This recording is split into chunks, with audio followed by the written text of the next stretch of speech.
team to crush a key here at EWC, not just in Valorant, but this tournament as a whole. Would you like to come down here and crush a key?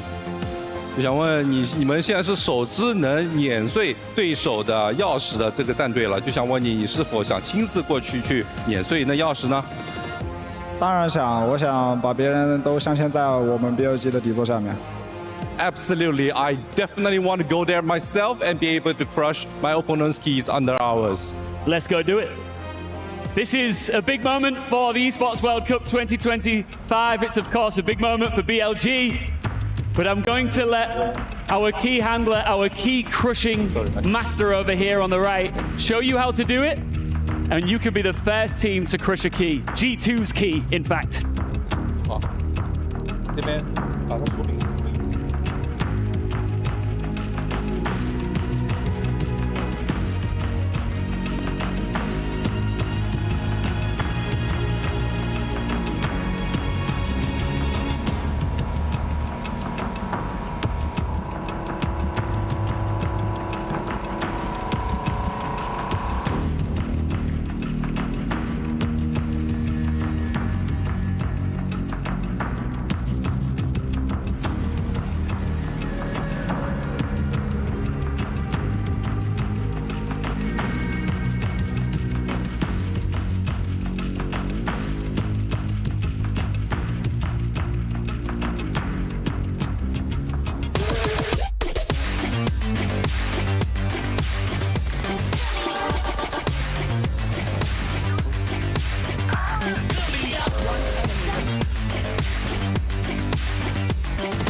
battle all the way, all three maps, one-sided in map 1, one-sided in map 2. It goes 13-11 in the way of the VCT China number 2 seed. BLG get the job done, and more importantly, crush the keys at the very end of the hopes of the North American champs. Welcome back. It's Digon here alongside Big Time and Kakuka, and please welcome BLG's victorious Neff. Welcome, man.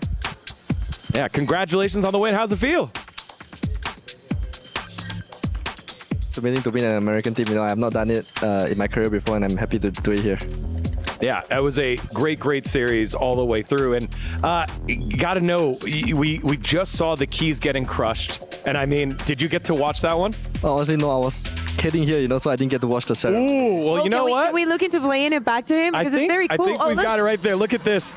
Not only does it go all the way in and get a little bend, that one snaps right in. Oh, look, you guys couldn't see him on screen. He immediately grabbed his heart. He immediately grabbed his heart. How's that make you feel? I mean, it feels great, not knowing that it's not my team, of course. I think that if it was me, I would feel pretty dejected, I guess. Yeah, one of the coolest things in all of esports, the key crushing, BLG over G2 and crushing G2's hopes there. Big Time. What did you make of that series? You know, I thought it was a great series. One thing I wanted to kind of ask you about, you know, give as much insight as you can. You don't have to give away too much, but you chose to run the Harbor, obviously, when, you know, we're seeing other teams leading to this stage. Do you still like that agent on that map? Because we don't see it get a lot of play. Is it? How do you feel about it? Yeah, I think Harbor was pretty good back in the day, and then now like everybody is starting moving towards Omen, right? I think Omen is the main second controller right now, but I just feel like as a team, it just suits us more. I mean, we have YZ, right? He's an insane duelist, and he feels the most comfortable when we are playing with the Harbor. So I think there's nothing much to be asked, right? Like if he wants Harbor to be played, then we just gotta do it for him, you know? I mean, it's also Roshi. I feel like he's absolutely insane. I was also watching you back in China not that long ago, and it has to feel very, very good. But you were speaking about you beating G2, being a new milestone for you. How was it, you know, being in the server? Because your first series against PaperX was so close. So first question regarding that series, you chose to go on the Lotus. Did you think you had a good read onto what PaperX does on that map? I think, yeah, definitely. I think PaperX just won Masters Toronto, and we were all keeping an eye out. And my good friend Jing is there, so I watched the finals as well. And I think that for the Ben pick, we just, you know, we think our Lotus is pretty good, and like we have VODs of them as well playing. So I just think, yeah, you know, we thought we gave it a shot, and I would say that our result is pretty good. I think that we have definitely improved from the previous event, and I just hope that in this event we can go on further and further, and hopefully get the championship. And what about today? What was how was G2? Was it how you expected? Was it a little bit different? How was, because of course you went the distance? I think unfortunately like G2 Leaf couldn't come, right? And I think he's a very, very good player. I think he's one of the best in the world, and just a shame that he couldn't come. I think that the coach who came in, right, their sub was pretty good as well, honestly. Yeah. And honestly, the play style was not very different. I guess like they were very methodical in their play, and like our coach reminded us of their play style, and I think that we did a pretty good job like adapting to them. Yeah.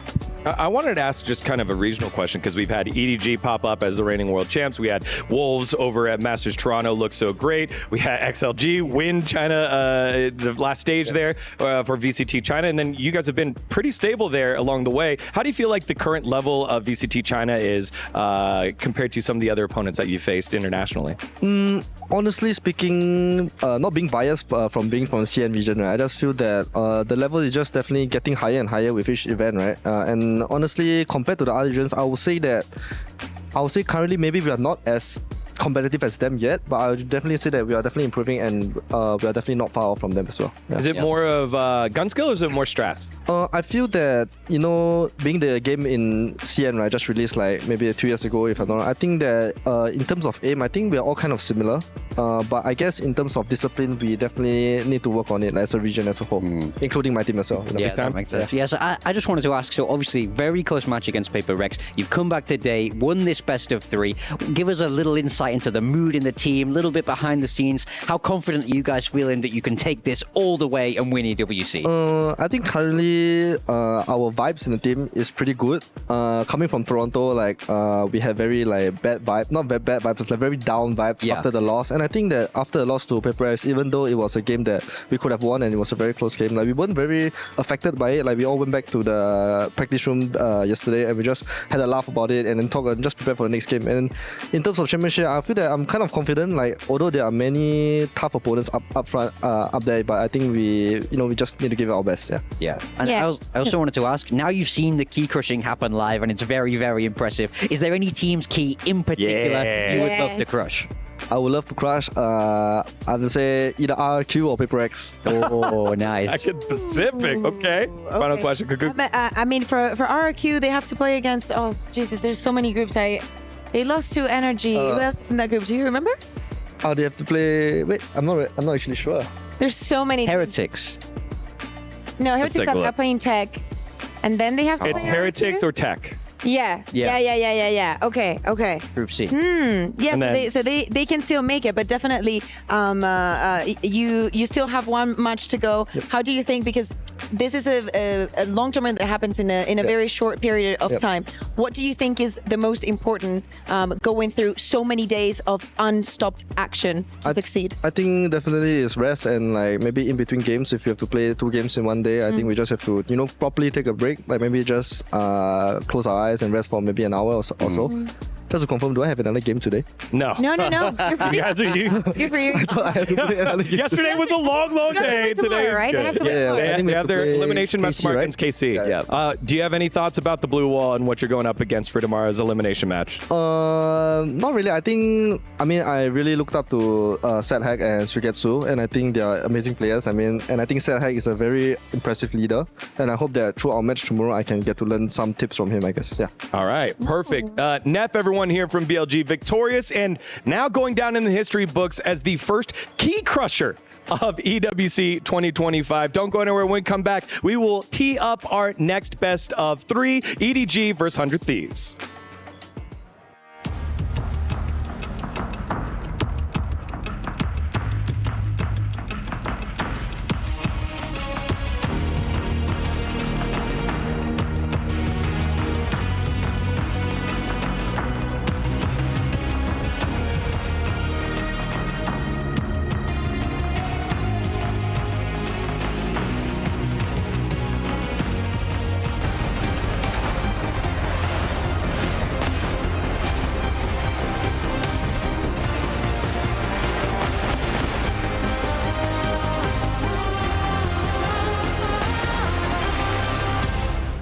Hey, Victoria here, and I'm joined by Inami, and I've just learned that Boostio and Chichu are really good at ping pong. In fact, Boostio, how long have you been playing ping pong?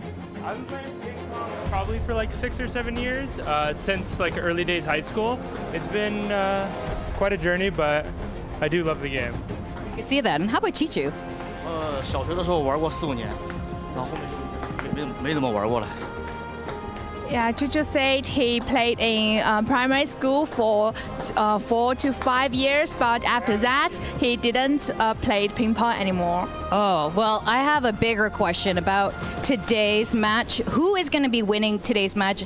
Is it going to be Boostio or Chichu? I mean, I think if you go off the ping pong game, it's going to be me, but we'll have to see in the server. What you got to say to that, Chichu? Oh, this is getting intense. Well, I don't know if they're talking about Valorant or ping pong. Chichu, are you winning today? I think ping pong hey lucky for me. Yeah, hey lucky, but better for me. But Valorant we think EDG better. Oh, all right. You guys heard it here. They're saying that Boostio might be better at ping pong, but in the server EDG, Chichu is saying they're going to win today. But who knows? Let's find out.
Hello, everyone. Welcome back to the Esports World Cup presenting Valorant. Degon here alongside Big Time and making the swap. Baby Bay joins us back on in. Baby Bay, you got to sit back and watch the G2 boys attempt to battle back, claw back on in, but just fall a little bit short. How did it feel? Oh, it's painful, man. It was painful, but I'm really happy for Billy, honestly. I think they deserved it. I think they played phenomenal throughout the series, and YZ had some great moments, and Neff was a pleasure to have on here. I was listening to it in the sidelines. I was like, dude, this guy's dope. He's also saying that because as Neff was leaving the stage, Neff goes, is that Baby Bay? Yeah. And we get to have Baby Bay on the desk. Yeah. He was like, I've been watching you forever, and I'm like, wow, am I really that old? All right, well, while he contemplates life, we're going to check in over on the B stream. So we checked in earlier. It was 1-0 Sentinels. They won map number 1, 13-9. And now here in map number 2, there was a little bit of a tech pause, but able to battle back were XLG, the champs of VCT China, and close this one out 13-8 against Sentinels on Sunset. Yeah, that is extremely impressive. Just real quick, because Sentinels are a Sunset team. Oh, yeah.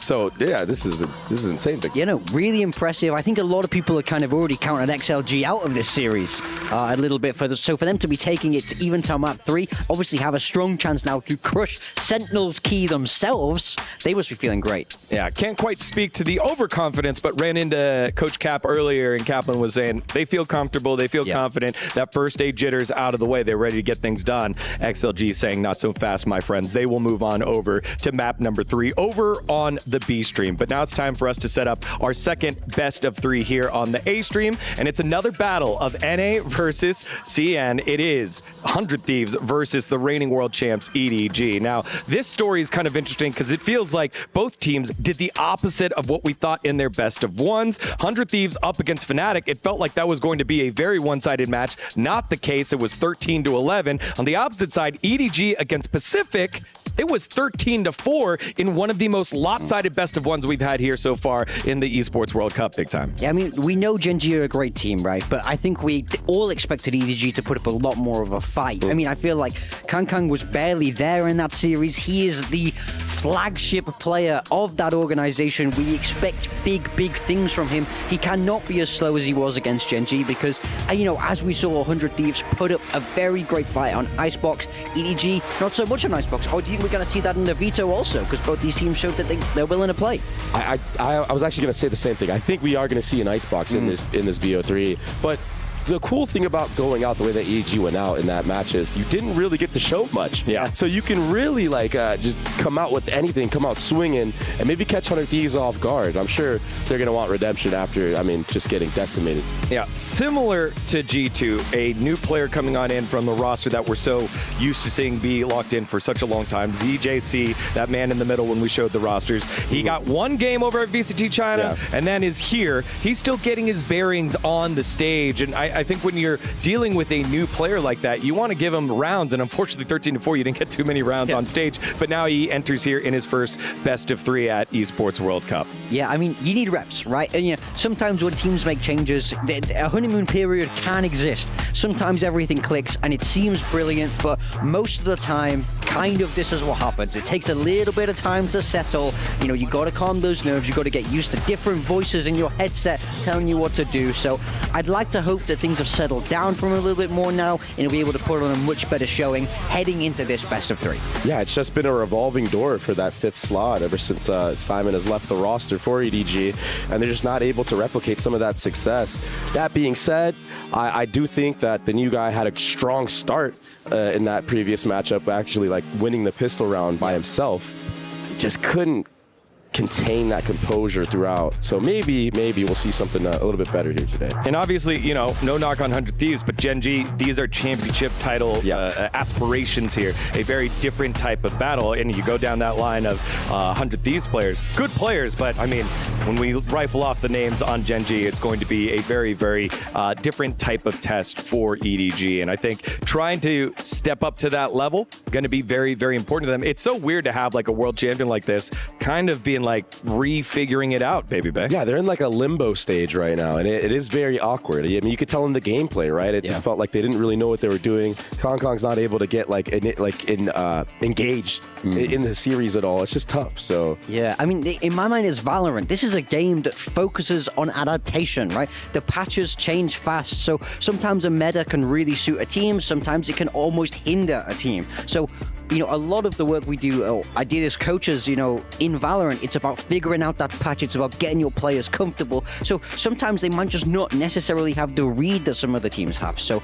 you know, but I think one thing is always for certain about EDG is they need to get Kang active, and he wasn't in that previous map. All right, well, let's set the stage for the America's second place qualifier in 100 Thieves, who, again, looked good against Fnatic, but also trying to figure out how to put these pieces together, because when you go through the roster, Asuna, Cryo, EU, Boosty, and Xander, it's just...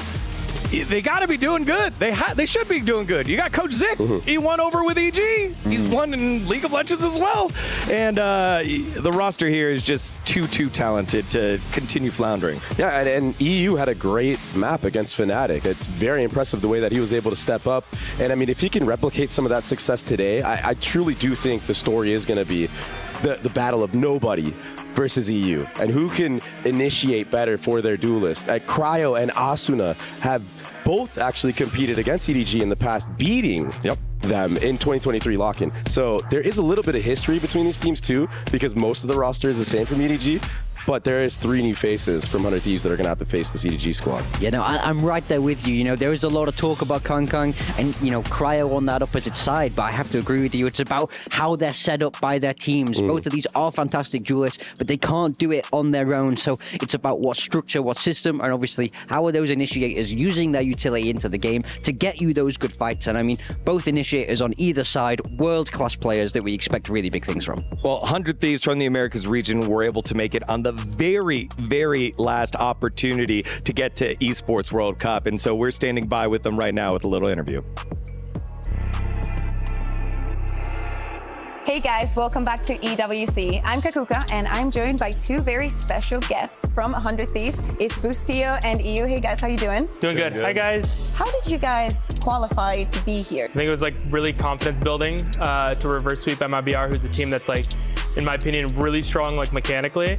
It might not be like the strongest like strats wise or like calling wise, but like having it like Verno, Aspas, Cortesia, like all of these players are super good mechanically, and to come back from like a 2-0 deficit is like pretty incredible. This may be the last little moment for Haven as Cryo cleaning everything up. Flawless round for 100 Thieves. What was the mood like after you were in that 0-2 situation where you're 1 map away from being out of contention to come into EWC? After we won Haven, I remember like we went out and the talk was definitely a lot different. Like losing the first 2 maps and then coming to, you know, just like the darkness of the compound and like the quiet. And then after you win the 3rd map and we like 13-3'd them or something, like going into that like that team huddle, that team talk is definitely a lot more exciting. Would you say that was the moment where you really thought we can reverse it, or was it another moment where you thought we're so winning this, you know, we're actually going to do it? Even though we went down like the first 2 maps, I saw that the other 3 maps were better maps for us and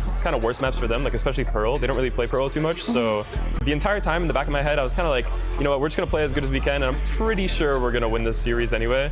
I don't know, call it like fake confidence or whatever you want, but we were definitely like... It worked. Yeah, it worked out. Yeah, I think for me, I don't know, I don't think it was the last round, but it was on Pearl. Me and Asuna were knifing them through the wall on the B post plant. When we did that, that's when I knew like we were gonna win, like 100%, because for some reason... You can't lose after a moment like that. Yeah, you literally can't, because on 100 team, we have like the funniest rounds, like just like rounds that never happen in scrims. Like that moment has never happened in scrims, and we scrimmed that map probably like 50 hours in the last like month or something. So after we won that, I knew we were gonna win. 100 Thieves will reverse sweep for the 4th and final spot at the Esports World Cup. Thank you very much, guys, for this lovely interview. Best of luck in your first match, and thank you very much to everyone for watching.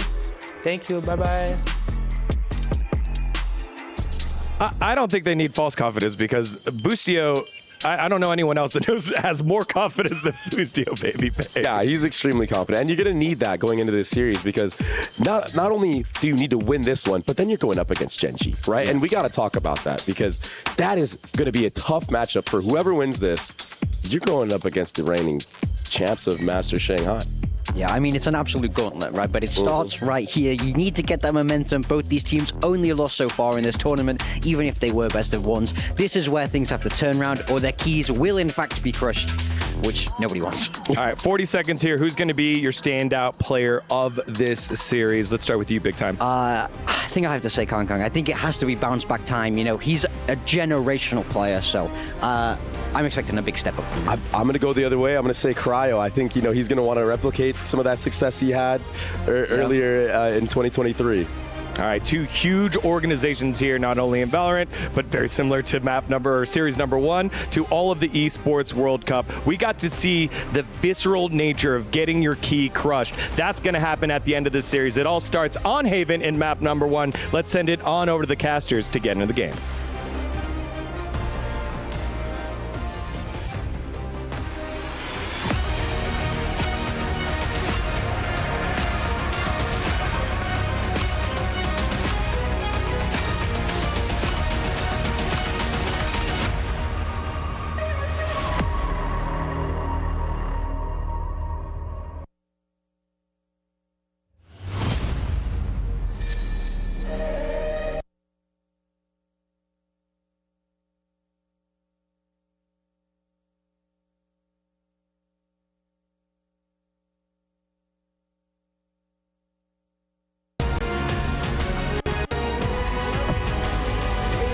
EWC 25's first key has just been shattered. G2 are now the first team to etch their name in EWC 25 history, not through victory, but through legacy in defeat. Yeah, of course you are watching Valorant at the Esports World Cup, and Fancy, you said they're shattered. I would say that is an understatement. That thing was absolutely flying everywhere as it was crushed. It was the perfect way to start what is the brutal trophy system here at EWC. This might be a little bit toxic of me to say this, but I think I'm living for the key crushing at the minute. Honestly, me too. Well, we've got two amazing teams about to step out onto this stage. Once this best of 3 is over, one of their journeys away from Riyadh will begin. Let's bring them out, starting with the 2024 Valorant champions themselves. It's Edward Gaming.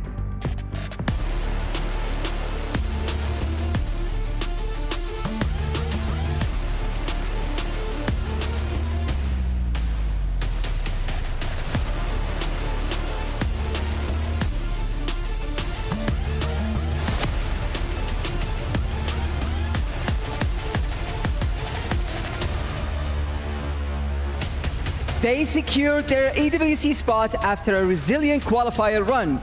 Now one loss away from elimination. Can they stay alive? It's 100 Thieves.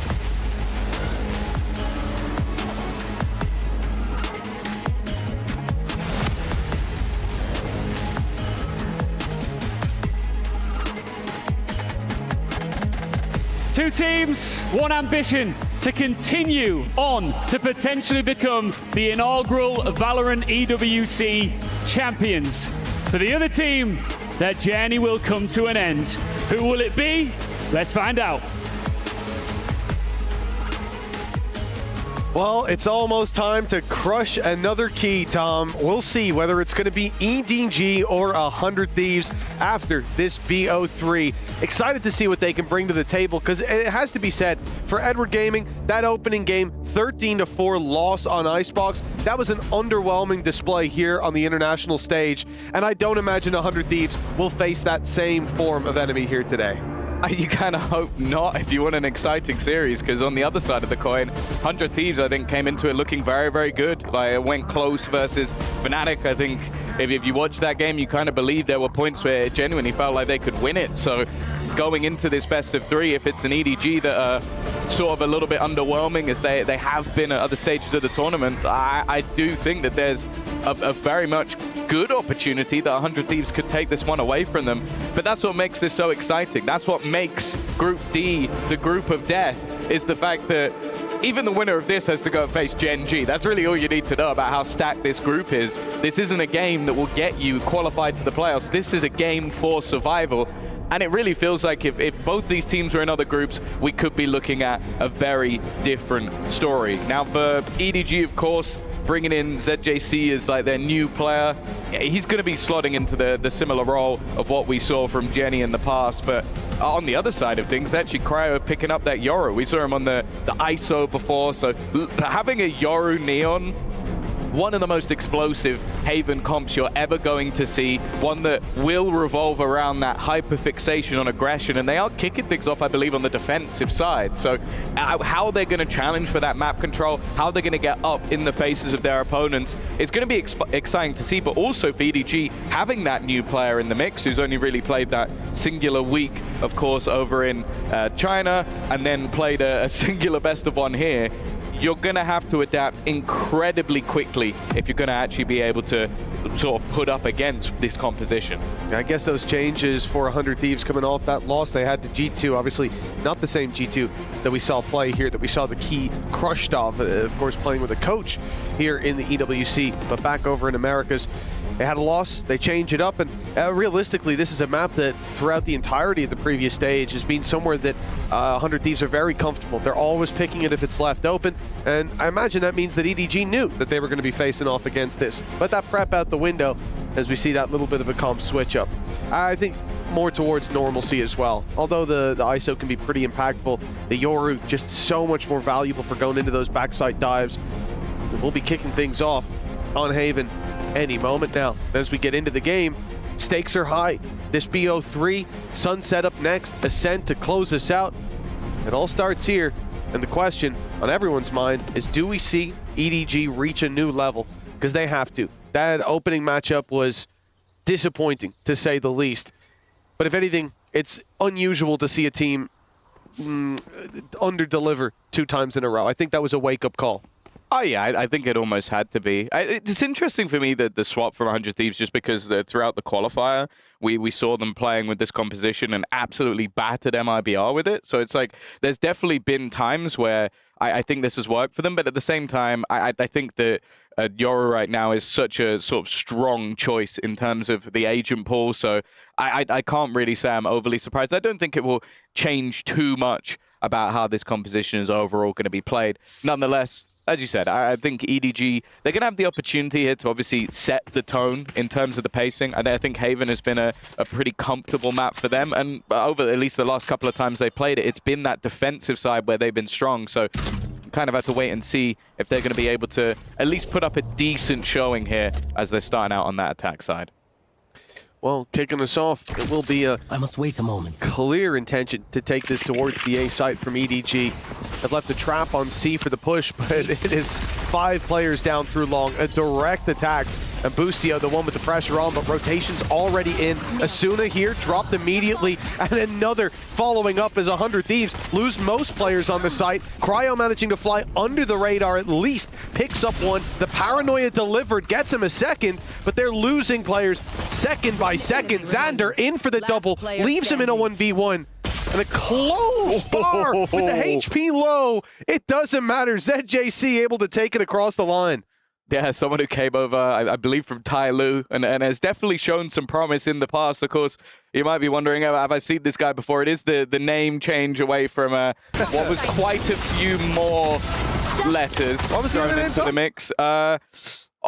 It just slips my mind. I think Clinton had it down, so I'll wait for him to come back, and he'll be able to let you know of that one. But no, a strong showing in the pistol from him, and what I like to see as well is just the Kankan show already getting off to a good start. The fact that he's so aggressive in that pacing. I think especially on a map like this, if you can get him rolling, he's going to be a terrifying force. But the same could be said for Cryo. He still did some damage on the site.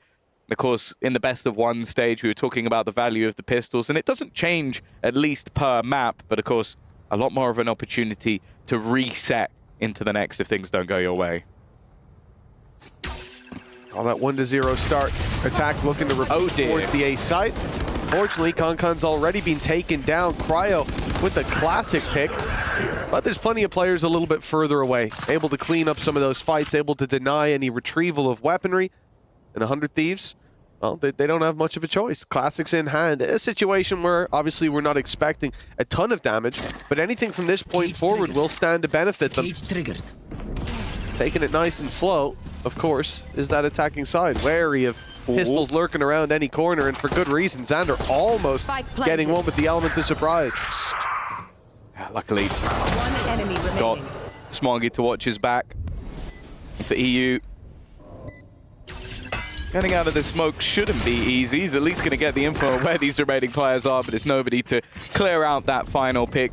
A little bit dangerous in the early stages of the round, and some decent damage done, unfortunately, for the side of 100 Thieves. They keep all the weapons over. They're going to come in with 5 rifles for the next, of course, not quite in the Vandal and Phantom camp, so the buy for the defensive side will be that little bit better, but clearing out! They're still going to have to be quite careful with the caliber of player that's on the other side. Yeah, this is really where the game will be a little bit meatier, I suppose. A solid start for EDG, a 2-0 up, but this round, quite a bit of promise. Okay. That's all right. Unfortunate way to lose a player off rip. He's just taking him down through the window.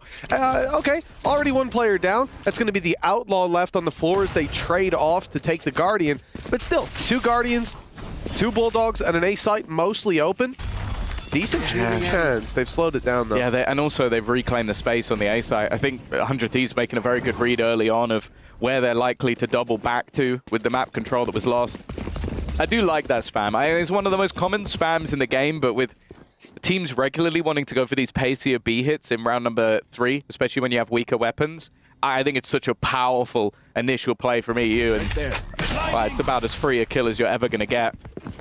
For now, though, after some initial presence towards that A side, they've managed to make it into C, where there is no resistance. It's a full retake setup for 100 Thieves, which, hey, I don't mind it. Look to use that extra personnel, but the plant is actually seemingly going to be that little bit more aggressive. They're planting for the spawn and looking to push it, but they are walking into pretty much all the defense. I'm out of here. This is a difficult scenario, and Asuna jumping and spraying. Still, it ends up remarkably close. A couple of picks from the side put it down to 2 alive on 100 Thieves. You know, considering, what was it, a 4v2, 5v2 at that point? Asuna just goes, I'm going to jump in and start shooting around. I don't know what gave him that idea, but, well, if it works, it works. I feel like there's always been something like that when watching Arsenar as well. Like, just where he'll go for these, like, you see him do something, you know, like, that doesn't make sense when watching anyone else play. What was that? Said JC, welcome to North America. You're in for a treat, but no, I think the hero of the round is still EU. Like, I think you can look at this squad, and obviously, historically, and even in regular times, like, Cryo has been an incredible player, but I think someone you always have to highlight is EU. They had a fantastic game yesterday versus Fnatic, even in defeat, and has brought a hell of a lot of value to this squad since joining. And that's the other thing, when you look at 100 Thieves, is like the caliber of these players. You're talking about champions winners, contenders as well, with the likes of Exet. Expectations are still pretty high, even if the success hasn't been there for a while. Well, a minute left on the clock, and you can see Chichu pushing into that space on B, looking for an opportunity. The drone to go through the doors, clear that player up close, and the judge, not something you're going to want to challenge, but this is all just... What? I was going to say it's all posturing. It's just them feeling out the space. They've gotten a wallbang kill there over towards the doors. The judge down, and this puts a lot of pressure on 100 Thieves on that side of the map. I would have thought that they rotate out of that A site, but they're still very much expecting EDG to take it there. Well, we see that movement towards the C site, where now Boostio is set up and has a hell of a challenge on his hands without that garage control. It almost feels like he needs to get 2 here as a minimum. There's nobody else even remotely close, and he gets nothing. ZJC, another high impact kill. We saw in the pistol, he basically won it for them, and now this round's looking done. I think the remaining players on 100 Thieves are almost forced to save, and it feels a bit silly with how, well, sort of just 2 kills have gone the other way, but you look at the finances, you got a couple of players who can maybe invest into like a Guardian, a Bulldog, or something of the likes, or maybe Cryo can drop a proper rifle over, but if they don't save these 3 weapons, the chances are they're not going to be able to have a buy in the next round, and I think EDG have made that realization. Okay, nobody's come around this position. We need to clear these guns out. And that they will. A full swing into spawn, takes down one. The other's backing off. You can see Asuna up in heaven and already sprinting away from that big push coming down. They should be able to get those two across the line without too much of an issue, but yeah, it's a weird round. You look at 100 Thieves there. They have their Garage and C player. They have a 3 stack on A early, despite sound being made towards Garage. And it's this reveal here. No, it wasn't. It was smoked off. They actually blocked the reveal and still was able to get Never mind. He just spammed it. Yeah, we switched away. We didn't see it in the moment, but it was a blind spam crazy. through the wall. That's unreal. You gotta be a little bit tilted when that happens, because that's also maybe a little bit of sweet justice with the spam that came through a couple of rounds ago through the wall, but that one's more absurd, if anything. It's a straight walk up. Like, okay, he took so much damage early, but what? What is that? That kill couldn't see a thing. Just takes the head clean off. They only had a couple of guns to play with in this scenario, but it seems to have worked out for them. Blink, can you miss it? 100 Thieves break back. Well, Asuna's taken over in that one. A straight push down, a stun that perfectly delayed those big swings, a double spray down, and a full blind spray for the third. I always wonder if the third kill is like maybe he could see slightly more in his POV, but I don't think he could. No. He might have seen Tracer. Oh, he the could gun just a about. tiny bit, but that's still a fantastic shot from him. Unbelievable. And here, you know, they've been pretty direct in taking the A plays, then A space into slow mid push and Garage push. So the idea there from 100 Thieves to go down on C, they probably thought they'd get free space. And instead, they had a perfectly timed push, great utility. Following up into this round, the same thing, direct A play. Opening pick is wonderful. Xander caught after one, but there's plenty more players to fill in that space. And 100 Thieves, now that we're seeing that little bit of aggression coming out of them off rip, they seem to be a different team altogether. Yeah, I think that maybe in some of the early rounds, they were showing a bit too much respect to EDG. And you can understand it. They're champions winners. You're talking about Khan, the man with the most aura on the planet. Like, he will literally stand up and sing after winning a Champions MVP. Like, it really doesn't get any better than that. But I think with this composition, you almost have to show that little bit of extra disrespect. Like, I'm going to sprint down, I'm going to take these fights. And, well, the last couple of rounds to get confident. I will say, for me, very happy to see Boostio back on an international stage. I just think that he has so much more flair than anyone else. I've seen this round before. Yeah, it's a little slower, a little more tempered. The paranoia primed and ready, fired through by Smoggy to try and delay. This time EDG a bit more ready. They hadn't put all their eggs in one basket with a big C long swing. They waited it out. And as a result, relatively even footing with that pick from Chichu. That's opened the B site. That's given info on Cryo as well, so no jump scare for him. And they'll go right back towards this C site, up against the U, who was their standout player in their opening matchup here at EWC. And you see why. Connecting 2 solid shots and leaving Chichu to pick up a 3K. There's a minute to do so, but they know exactly where he is. I like this as well. It gives them an opportunity to sort of group up and actually play this one together.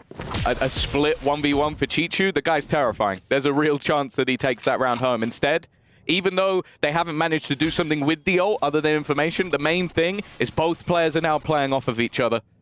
This 2v1 has just become so much more difficult for G2 to try and win, and that's incredibly well played. And again, another high-impact round from EU, a second 3K that he's added to the table, and I believe that's now them taking the lead.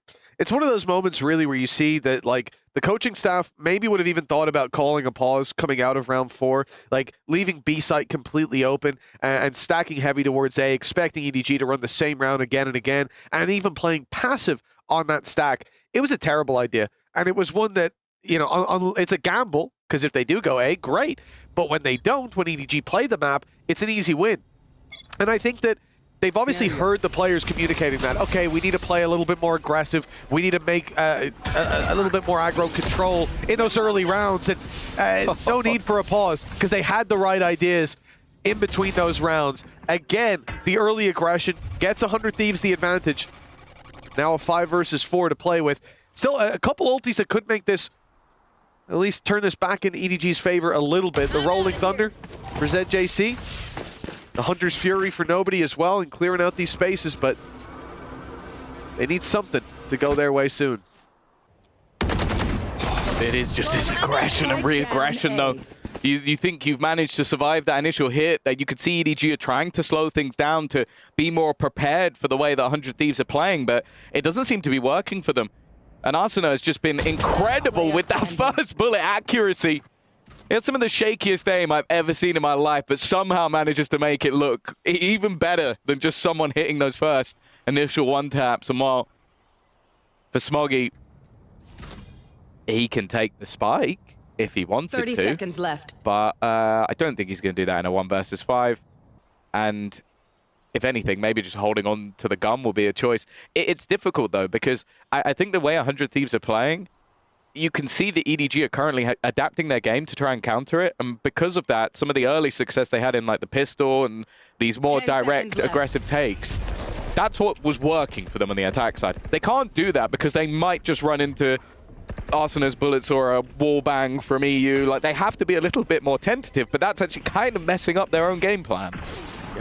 This opening fight was interesting as well because you look at some of the others like the C-Long play where, and this is exactly what I'm talking about. Normally you have a ton of utility. This time it was just a drone sent up through the smoke and then Asuna goes, oh yeah, I'll just run it down at him. And of course they're jumping out of the way to avoid the reveal, to avoid being spammed by the reveal of the drone afterwards. They don't expect this guy to just come out swinging. And that shows really the difference as these rounds keep going. As we hit 4 in a row for 100 Thieves, the confidence is now sky high. They don't need those 3 pieces of utility to go for that fight. They're willing to just grab the reveal and immediately scrap. At least Asuna is. Yeah, of course. Why not? Why not? With the success he's had already on the defensive side, you can understand why they're going to continue this aggression. Paranoia set up for the 1-2 punch of the double duelist. Any contact in that direction will be a problem, and they're leaving Boostio basically just alone for information. Of course, there is a gate crash up top, which could be available. Now, in terms of finances, this round is incredibly weak for EDG, but they do have some ults, and that's what you have to be wary of. A Rolling Thunder that potentially gets you a gun, a Hunter's Fury placed in the right position, and this could get dangerous, but you can tell that EDG have a good read on the economy. They are playing a lot more passive than they have been. And because of that, EDG must just be sat there going, ow, well, we've kind of just wasted a minute.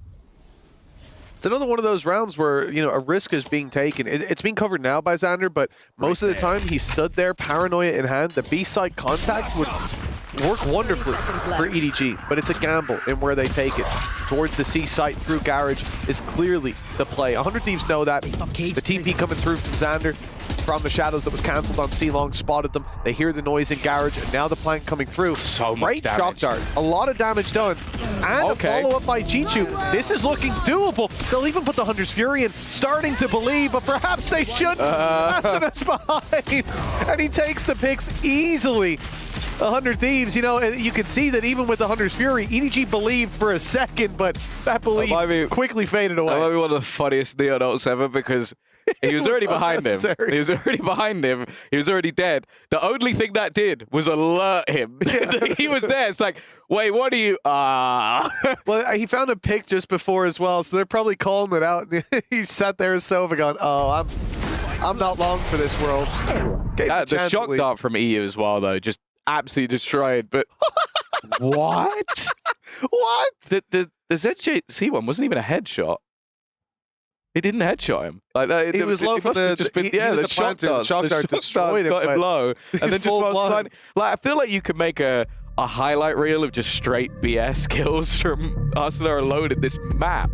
And wow, it's no surprise that we're getting a tactical balls out from EDG because what was a pretty solid start to this game from them has quickly diminished into them. They're just getting battered. Like, there's not really been much to write home about. Like, the highlight of that round for them was Chichu getting 1 kill. And from then onwards, it was just them getting mowed down. Sure, they have weaker weapons, but as you mentioned, they put an ult into that round. They clearly invested at least a little bit to try and get something done. Now, as said, last time they played this map, it was the defensive side versus the the likes of Titan and FPX that looked much better for them. But I'll be honest with you, the way things are going, I feel like it needs to be a complete change of pace for them to come back into this game, because Arsenal and EU are just frying. 12-5, 11-3. This is the scary thing as well. 100 Thieves obviously on form, but for EDG, very similar to what we saw in that previous game that they played. Oh, Hunter's Fury pick. Okay. Damage done as well. You know, EDG up against... They're destroying them. Like, this is a buy round. They're just running it down. They've already got a Hunter's Fury kill. They got a kill to the play. They're in spawn, Mitch. The EDG are cowering in spawn. Straight off a timeout as well. And what I'm saying, like, up against Gen.G got wrecked in the same fashion. It was an early start that looked okay, and then a commanding lead, and it looked like they didn't have anything to say in those rounds from, what, round 3 onwards, essentially. Here, they get a 3-1 start. It's now 6-3. They're being dominated in almost every fight that 100 Thieves are going for, sometimes with utility, sometimes without. This time, a crossfire. Asuna gets ahead of it. And sure, a couple of picks come in, but look at how desperately low they are. Still 3 rifles on the other side. Still control of the map. Still got them boxed in with Boostio pushed up.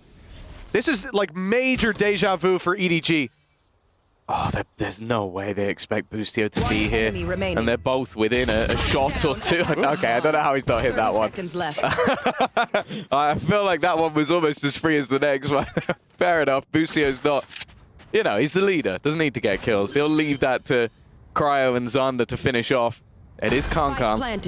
If there's anyone you'd want here in this scenario, he would be the guy who's going to hear the steps of the clone running past, but it doesn't really tell him too much information. He's locked in the back corner, but the plant could suggest that maybe he's gone all the way back towards long. The first onto Cryo. That's not bad, but he's not going to correct in time to find out onto Xander.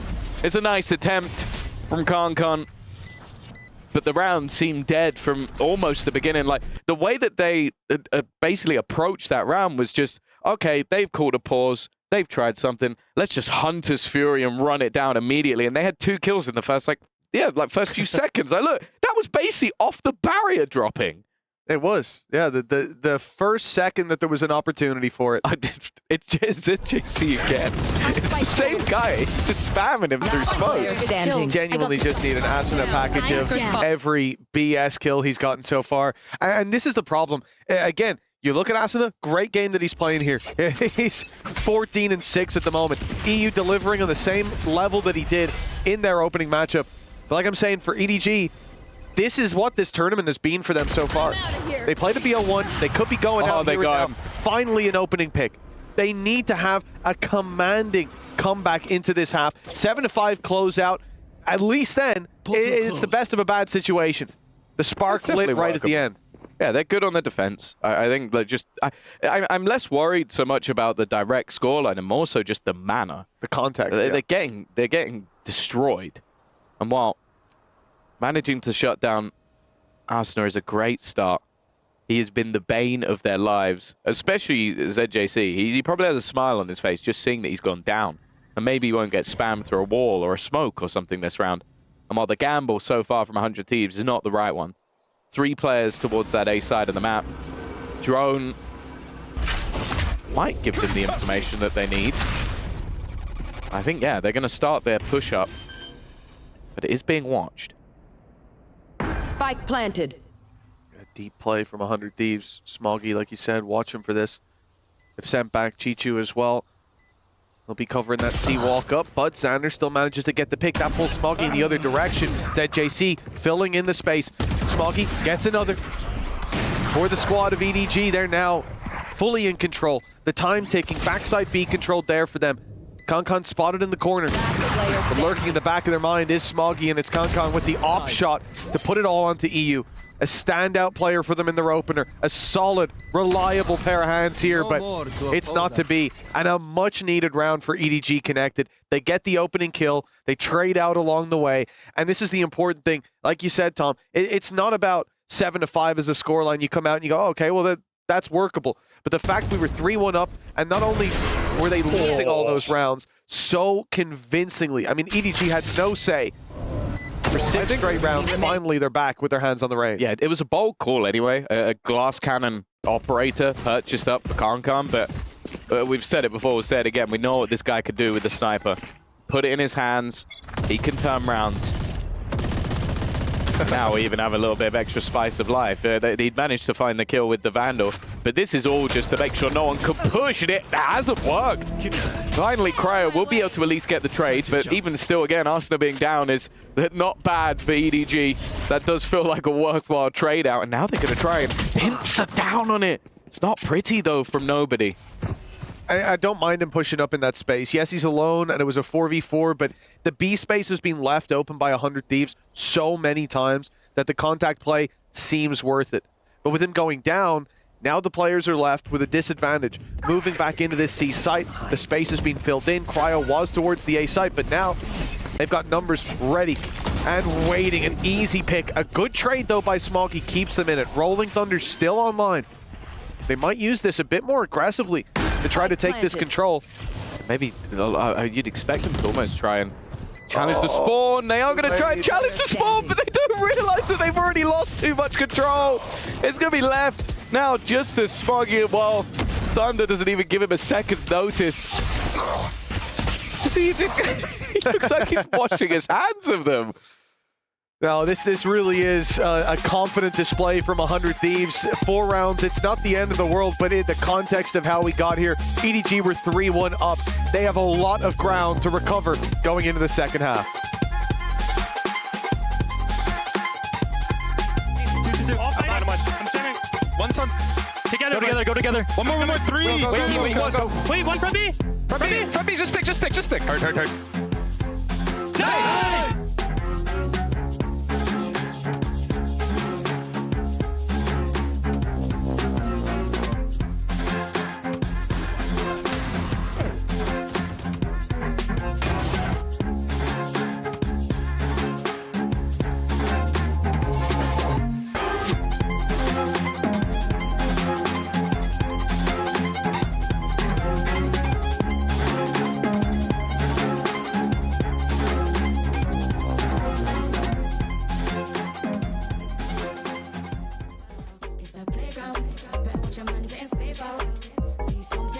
Snakes and ladder. My ex-piss come on new ones better.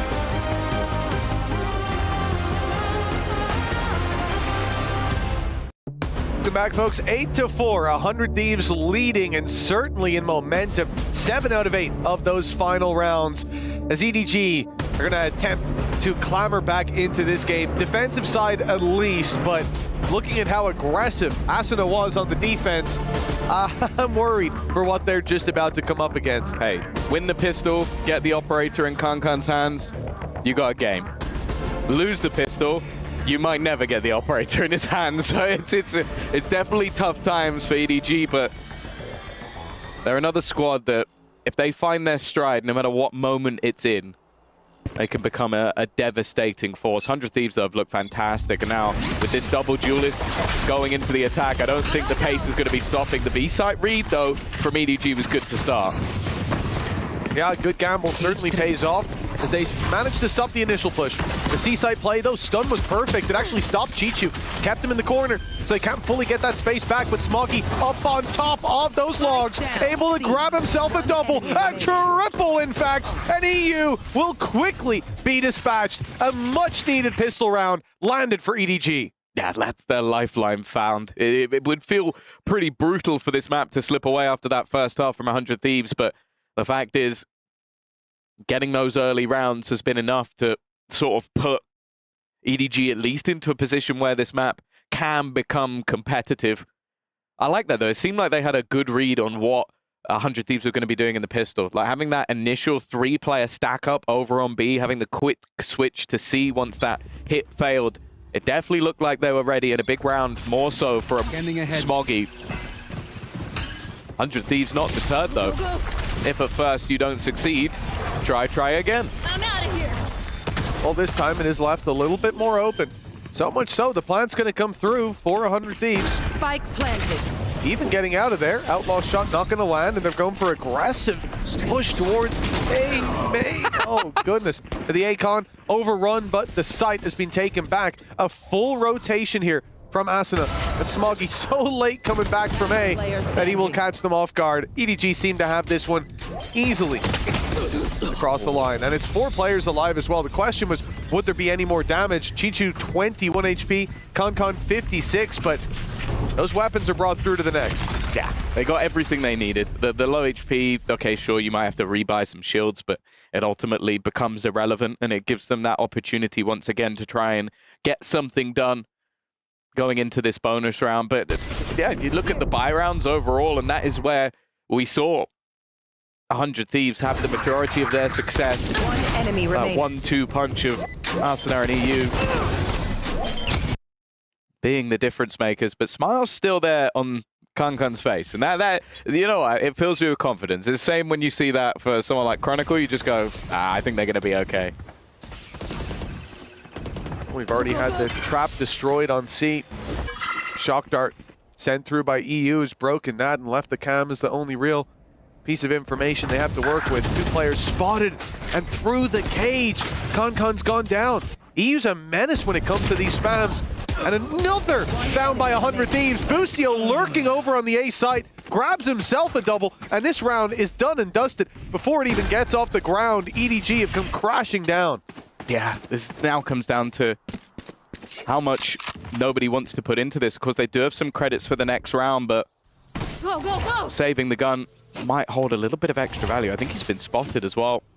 I'm out of here. They want to try and remove this gun, but also don't want to throw too many of their own away. So it kind of comes down to just being clever about it. I like the dart just coming over the top of the map. He's having to fall back, but I think with how much time, how many angles would need to be cleared, there's a good chance that nobody's going to be able to hold onto the gun. Yeah, by now, there's no chance, but another round for 100 Thieves. The question is this going to be right back to winning ways? The streak of rounds that they found in the previous basically locked EDG out of it. But this one's got to be frustrating. The lurk on A gets great value, but here it's all about spams. Okay, Cryo actually got a little bit of a glimpse of the player before taking him down through the smoke. And that prompted this full A push as they go for the rotate through their opponent's spawn. But Busio's there waiting for them. It's got to be frustrating, though, just the amount of times. Like, Asuna's been hyper-aggressive. He's been supported by utility most of the time. EU has found so many kills through walls, through smokes, through just spams. The same shock dart fired through here, and it will be one trap down, but this time they've left one a bit more passive, attempting to punish that slide in. This also, they've just given up the site completely. You've got this super aggressive push through middle that just wasn't caught. Xander was not prepared for that sort of a swing.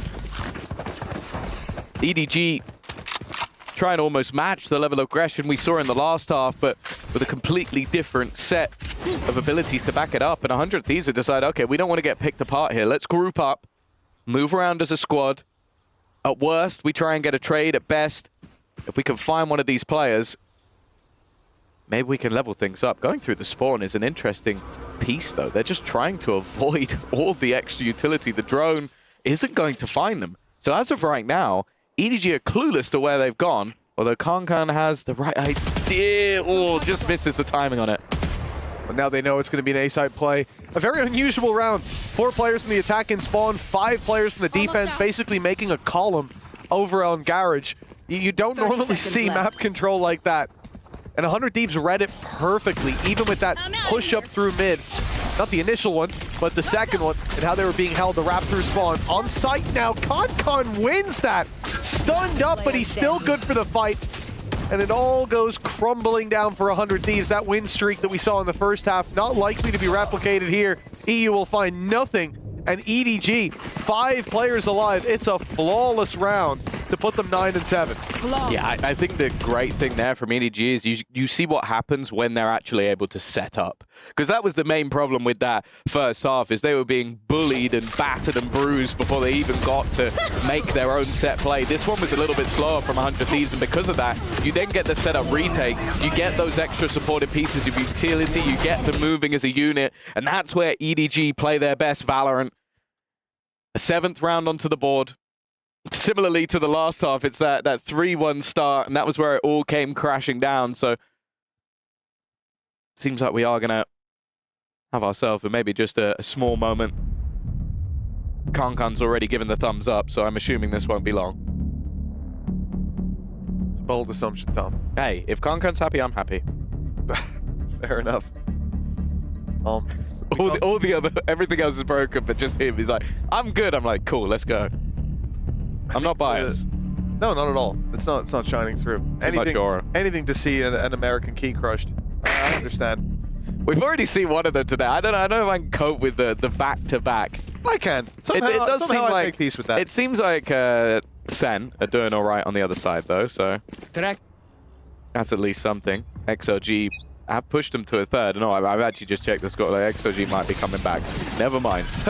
Never mind. It might be a very bad day for bad D. Yeah, bad D. A bad day for North America, but we'll see. 100 Thieves still in a good spot right now. And a 4-player stack up of that right side of the map. In fact, even Smoggy starting to rotate away from C. I guess they're sort of expecting that it's either going to be that fast-paced initial battle, and if it's not, well, then they might as well just play the retake, because they have got this one completely wrong.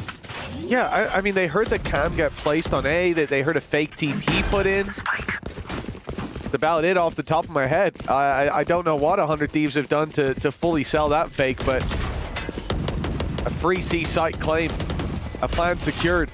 Boostio taken out. In towards Garage. As EDG look to flood back in, they're already thinning the herd quite nicely. Cryo steps up to a triple, and it's a 2v1 now with nobody left alone. Cryo needing a 4K to take this across the line, and he's going to commit that TP. Making his way off the site, buying a little bit more time. The smoke fading, he's being caught, but that actually confirms that the defuse isn't underway. Just now getting to half. Nobody spotted as he gets right back on that defuse, and a 4-piece for Cryo puts 100 Thieves up to 10. Yeah, very well played from him. The thing is, you look at that initial setup, like it does feel like the retakes from EDG are very strong.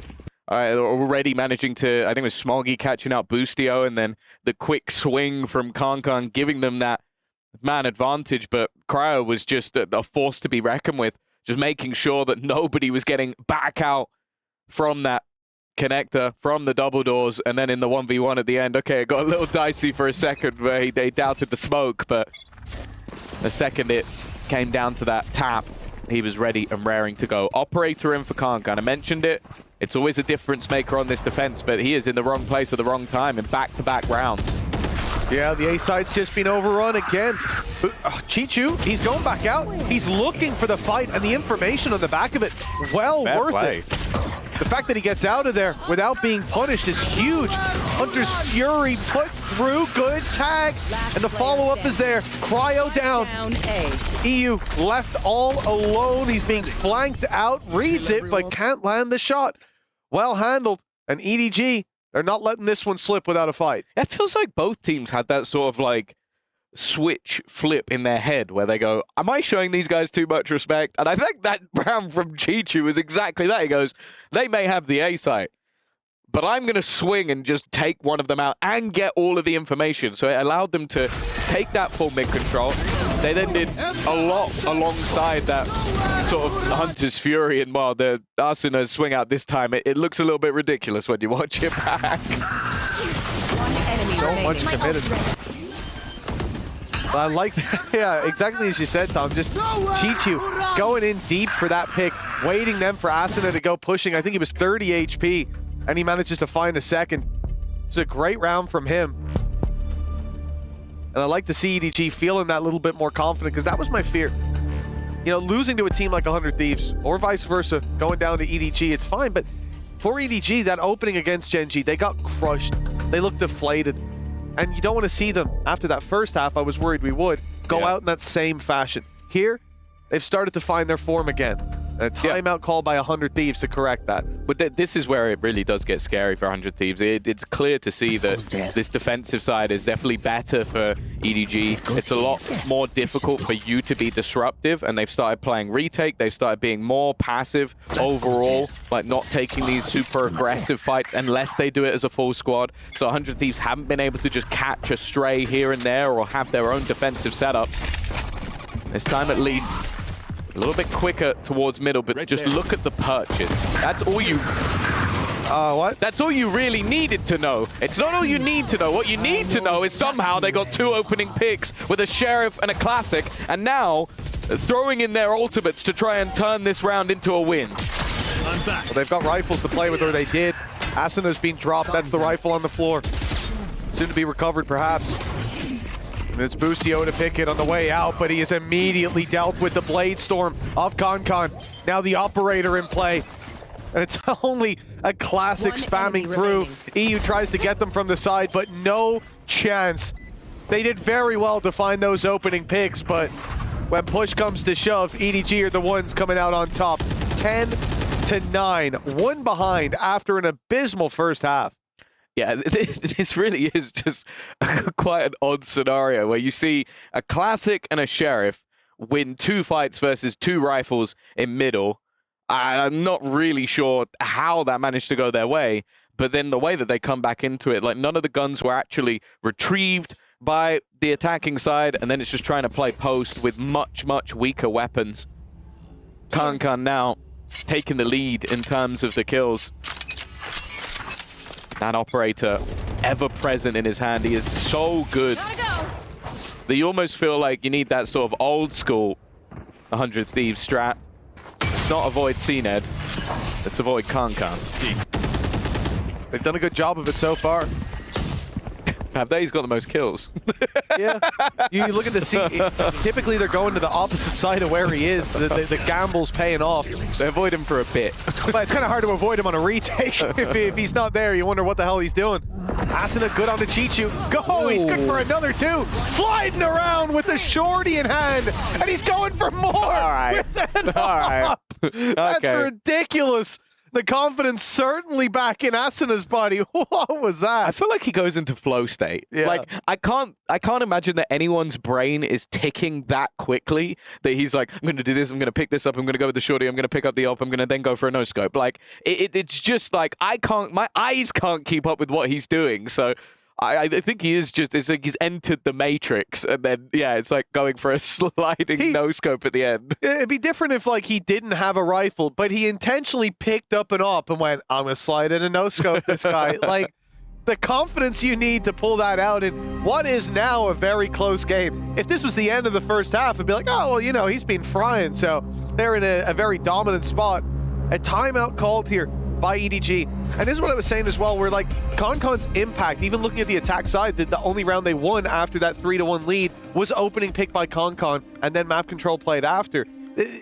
In terms of his defense, it's been very hard for him to find those opening picks because they've never gone to him initially. And I'm not sure if they somehow know where he is, but the gambles have paid off. I hope they don't know. We have bigger problems.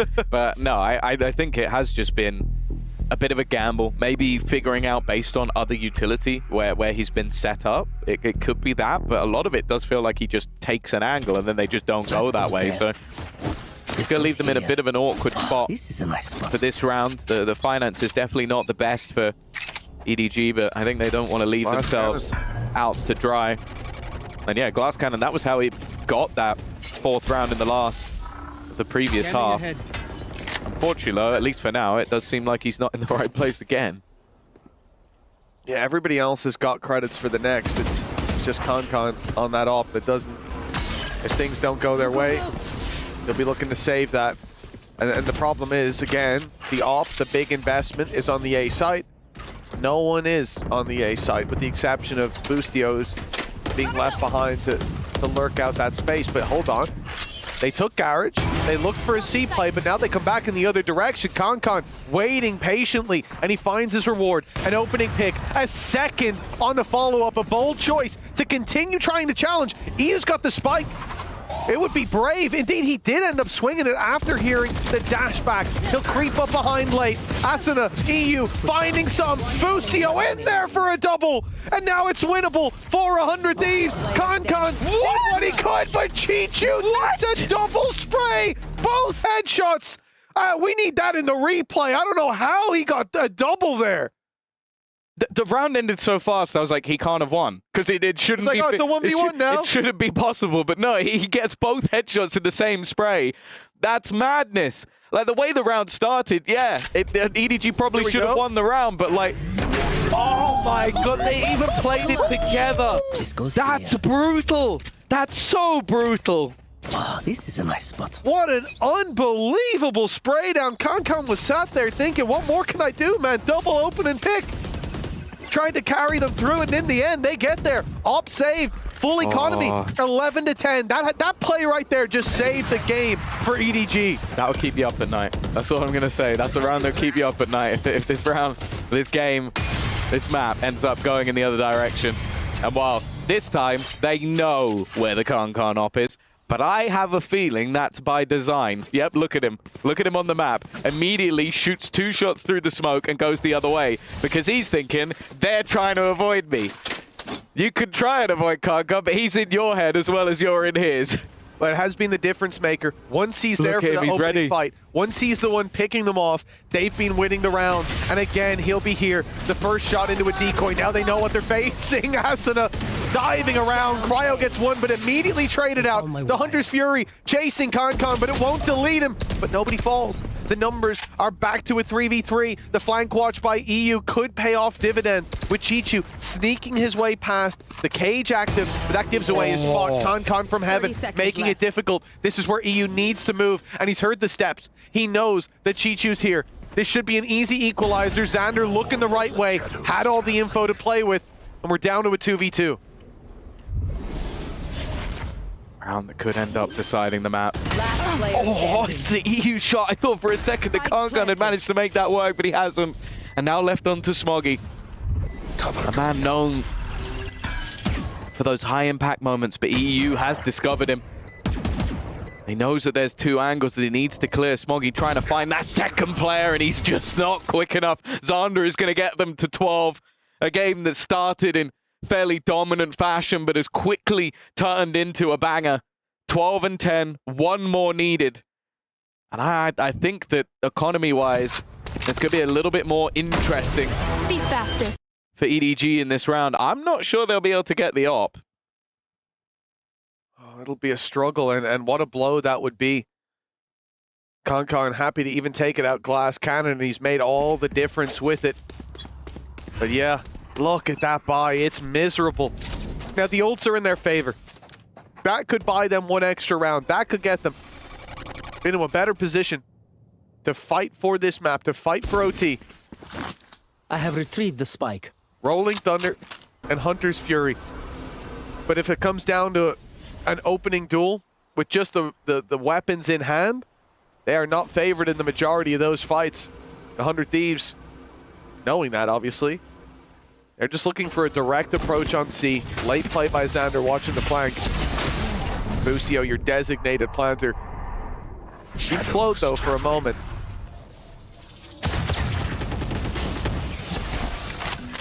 They going back? Xander doesn't really have any space. It's not like he's been pushing up A. It's just passively spotting the mid and A pushes. There's a risk that someone's already pushed down mid, but the spike is gravitating back towards the other side of the map. They're taking this slow, but it's a lot of time already gone. 35 seconds, and they've made the decision to go back towards this C site. Concon in position. They're leaving this very, very late already.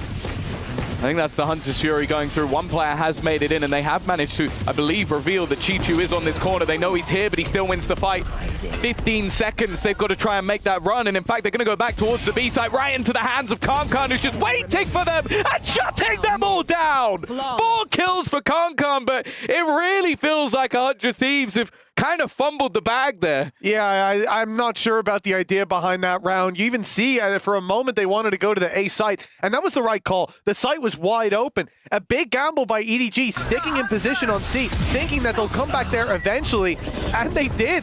Kankan being able to push up mid to close this, I'm not even sure how necessary it was.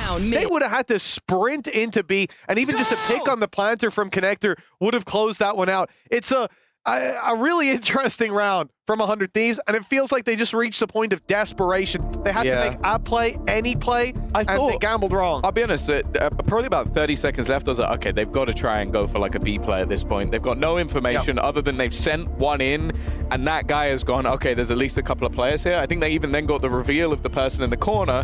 I'm just looking at it going, you're playing a bold game to try and make it through that smoke, and you know they have a Rolling Thunder. You know there's a Hunter's Fury because it's just been activated. I think they were just a little bit too late to make the decision. Boostio's trying to stare across at the opposition while being, I believe, given the orders by Zeeks, but honestly, this is not the spot you want to be in.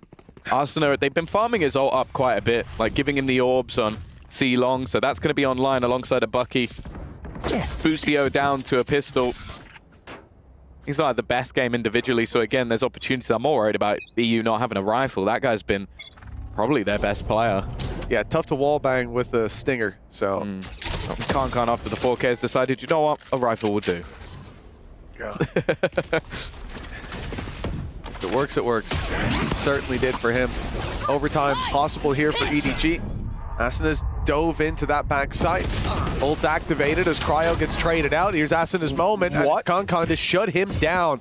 An immediate reversal of the favor as 100 Thieves. Weaker weapons for the most part. A man disadvantage. A paranoia that catches all 3 players. That's an easy dive in as all the control should be taken back. Some still inside the smoke, and they're caught running out of it. Too slow to follow up on that paranoia. 100 Thieves. They get their vision back, and they're right back to winning ways. 1-0. That round looked done.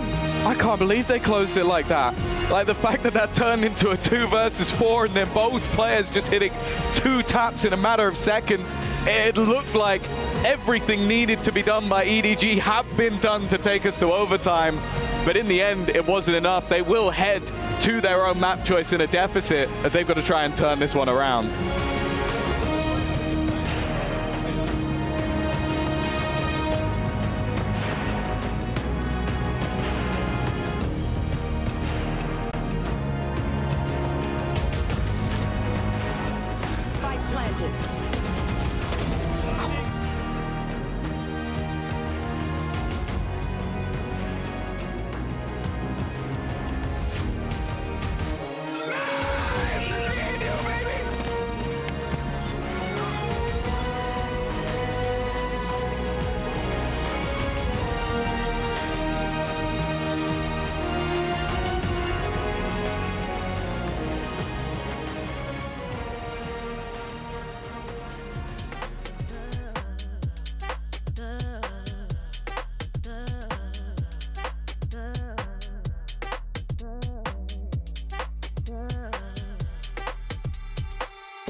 Way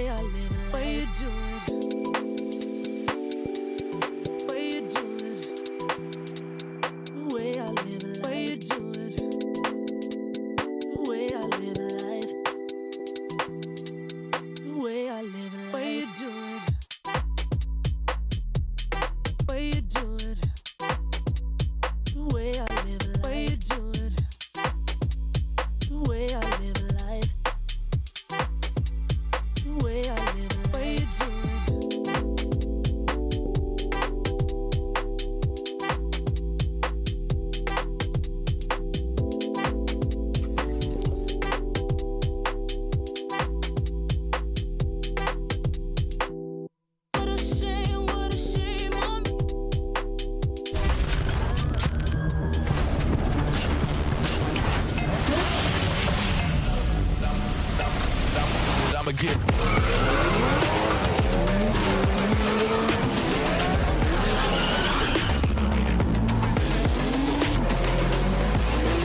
I stepped into a realm of wonders where the sun kisses the sea. Two worlds inspired by each other. Two worlds making one. This land is calling, Saudi Red Sea.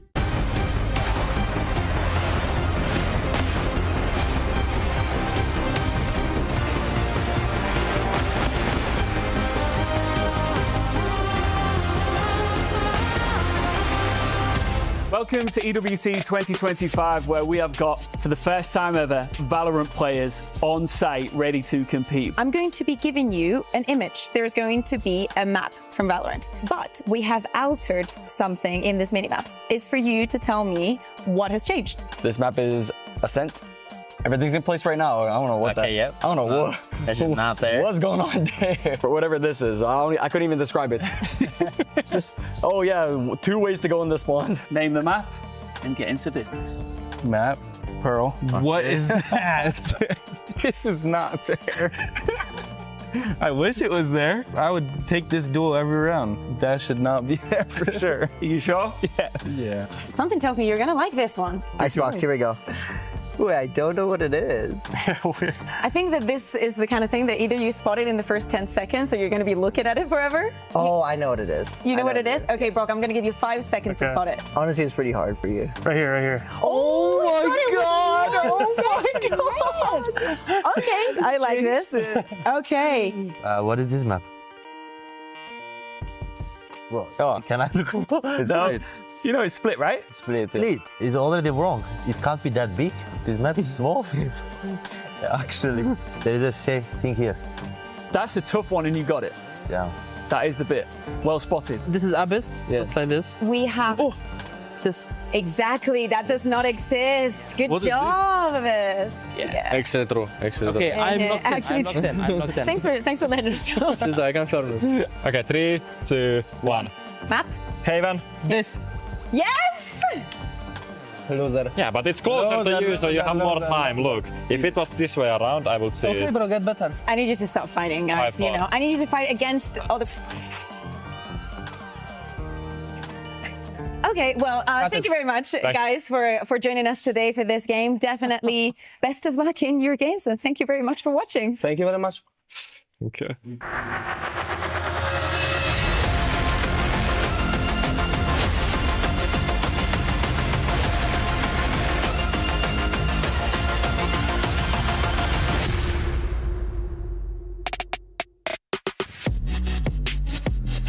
That man on your screen cutting calories and cutting down EDG in map number 1. It was a close one of the closest matches we've had so far in EWC. And we've had some games go to overtime, but none as impactful as that one, as their keys and their tournament lives are on the line. 100 Thieves go up 1-0 over the reigning world champs in EDG. Welcome back. Degon here alongside Big Time and Baby Bay for Valorant at Esports World Cup. What a match that one was. And again, I touched earlier, tournament lives are on the line today as it is elimination day. And on the B stream, we had our second match finish on up. Sen City getting the job done after a huge one. I think 13-9 over XLG.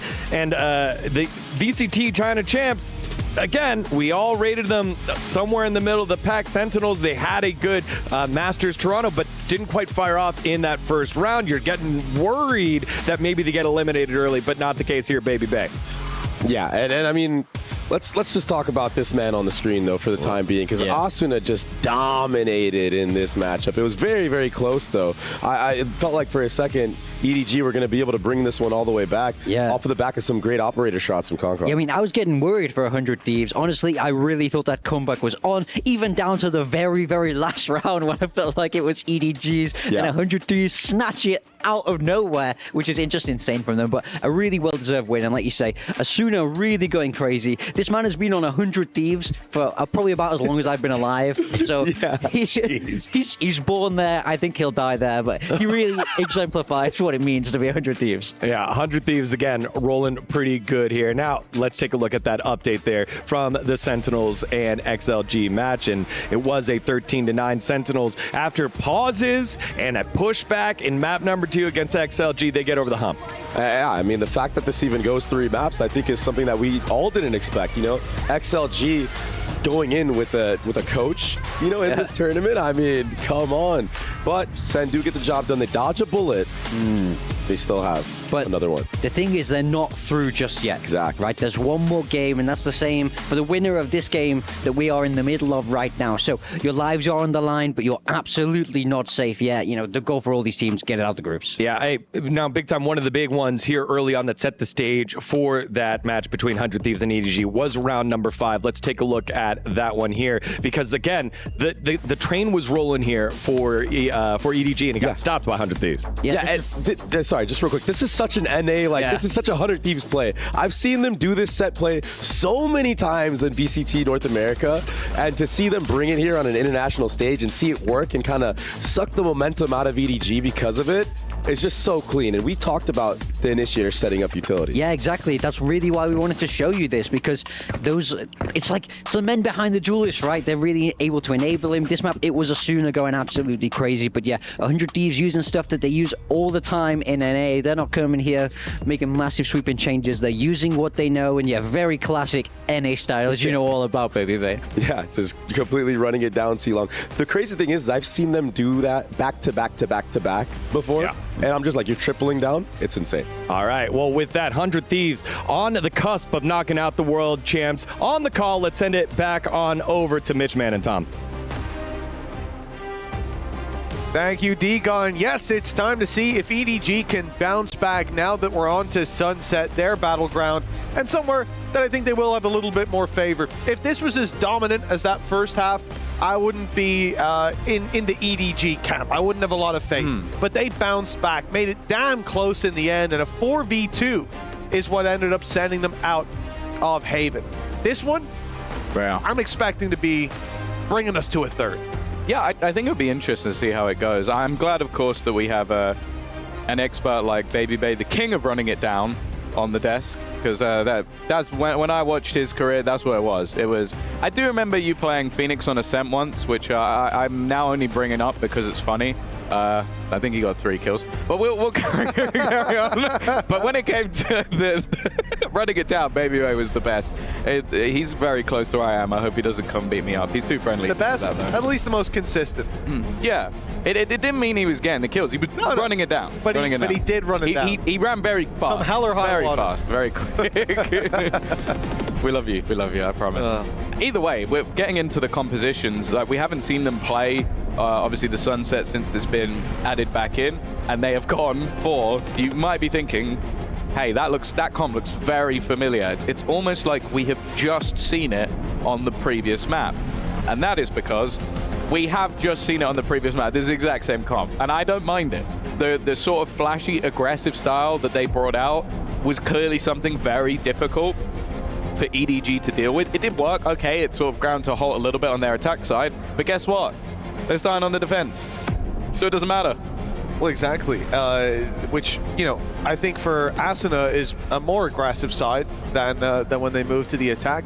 He was running it down like a madman, finding so much value from those fights. EU will maybe cool off a little bit when it comes to the wall bangs, which will be nice. There's no window for him to just take you out of the round, off rip, off barrier up. So for EDG, this is really where we expect them to come in hot to the touch from the get-go. It was a slow start to Haven, and as I said, I was very worried that that was just going to be EDG's story of this tournament, coming in, getting decimated, and going out without too much of a ruckus, but they pulled out all the stops in that second half of Haven. They found their form. Concon certainly did. Now it's their time to carry that momentum into Sunset. Kicking us off on the attack side, the pistol round, well, the barriers will be up in just a few seconds. Yeah, similarly to the last map, when we saw them play this it was actually last week, They ended up with a 9-3 defensive half for EDG. So maybe even again, if they have a slower attack side, it's not the end of the world. Cryo, there's nothing slow about this defensive side from him and Asuna. Straight down into the mid pressure. Now, one of them is able to get out of there for free. EU doesn't have that luxury. He is just going to have to stick it out in mid, at least for the moment.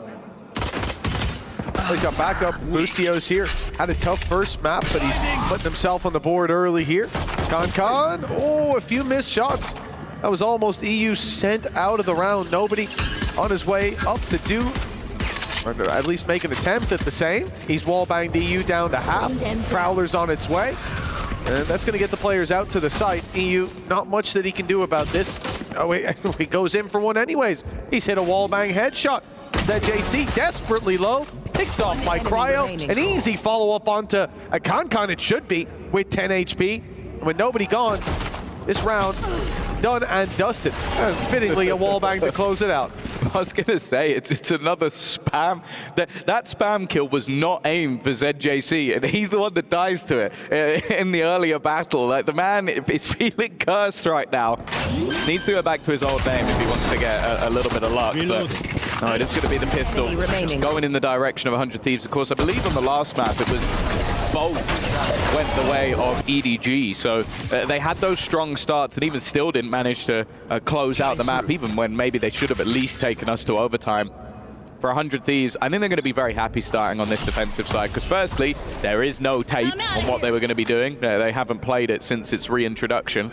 And then on the other side of things, very recently, we saw EDG play this map versus Titan. And, well, the player to watch out for in that match was nobody, because he had an insane performance. Well, not a bad start. That's the one pistol upgraded that they have. Con's able to grab an opening pick for this side.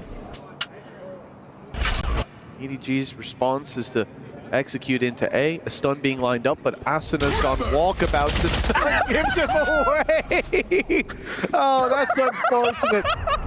Oh, that's so funny, because you understand exactly why he did what he did. But at the same time, there's just a little gap between where the stun actually is and when it hits someone. So instead, you've just got Asuna going, are you good, bro? Oh, that could have been a second opening pick for this squad.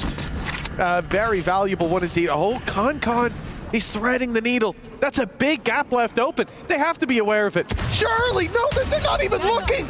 Go. They're just running as if everyone's gone into market. Okay, spike planted.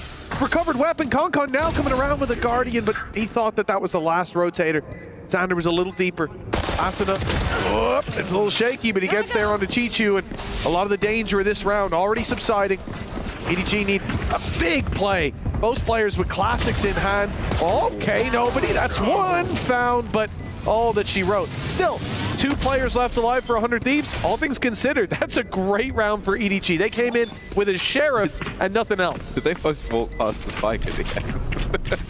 I feel like they didn't spot it just behind the box, but it doesn't matter. Yeah, and all in all for EDG, like, you look at that round and if you come in with what they had, a single sheriff and classic, we didn't need to. You literally see the moment he goes, wait, what? What? How's the stun come through and I've not been hit by it? It's unfortunate, but hey, 3 kills, it's not bad. You've at least reduced the amount of money the defense has. And interestingly, 100 Thieves clearly feeling very confident because they've still bought anyway. They're using this as a fall buy. There's going to be 3 players without any real remaining credits. So if they lose this round, it is not a bonus. And who could be surprised to see Asuna getting aggressive? Well, with Cryo and Xander? No, I've not seen that before. A paranoia on the contact? This is such a strange play. I wonder when they thought of this one. On Haven. Seemed to be before the previous map, yeah. The flash ready as well for Cryo. If Con steps forward, this will be the end of him. Even with the... Oh, maybe not. Good flash. Stun goes out. Cryo's caught. He can't follow up. That's gone about as well as it could. 9 HP left on Con, but it's enough. They've got the opening pick. They've dealt with that early aggression right off rip. And in the meantime, EU swung into mid and lost the battle versus Chichu. It's going to be re-aggression. That's the thing with this composition. You kind of need to get aggressive, and when it fails, the dominoes start to fall. Con desperately low, so a trade onto him. I was going to say should be easy, but actually he's found a player down to just 5 HP. Xander is clinging to life. And well, the rotation again is being held by Chichu. He's had a great round away from the rest of the team. Talk about this guy and his lurks on that Sentinel, but that made it very difficult for the rest of the players to even group up and help. I mean, Kankan had a weaker weapon, a Paranoia and Flash lined up for his contact, and still, he's able to walk out with that aura. One enemy. Sure, Tom. Sure. I suppose he did. It's your favorite one, I've heard. Oh, I love it, mate. Chichu as well, like you said, away from the pack, cutting off all those rotations, keeping so much space for this squad. That's about as good of a round as you could hope for. And it might make 100 Thieves think twice about early aggression. Kankan, well, he decides to pull out some aggro of his own, and it's a double opening. Cryo, at least able to follow up. It's pistols for the most part. I'm not sure about that play, but Chichu's there to clean up anyways. Oh, Pop, just as almost like a level of disrespect, just wanting to get into the site quickly. And I feel like with the investment from 100 Thieves, this is kind of the bare minimum. They've got a couple of kills, they've made things costly, but that is all she wrote. Not bad for either side. I don't think 100 Thieves would have gone into that expecting to win the round, and this is where they will have that purchase. The haunt as well from Nobody is just fantastic. Like, it makes things so much easier for Kankan, and well, the backup was at least there. 2-2. This time the early start went the way of DDG, but we now look at if there's a response. Operator in for Cryo. It's going to change the dynamic of how he plays this defensive side, and it looks like B is going to have a lot of congestion, and that's exactly where he is. The right angle, although they're backing off. After breaking initial reveal, they don't want anything to do with this. It's going to be a Prowler sent through by Nobody. It goes directly into B main. It's not even the off that shoots it, but still, EDG send this in the other direction. Trap hasn't been broken, so they know there's no real aggression. They clear that first corner.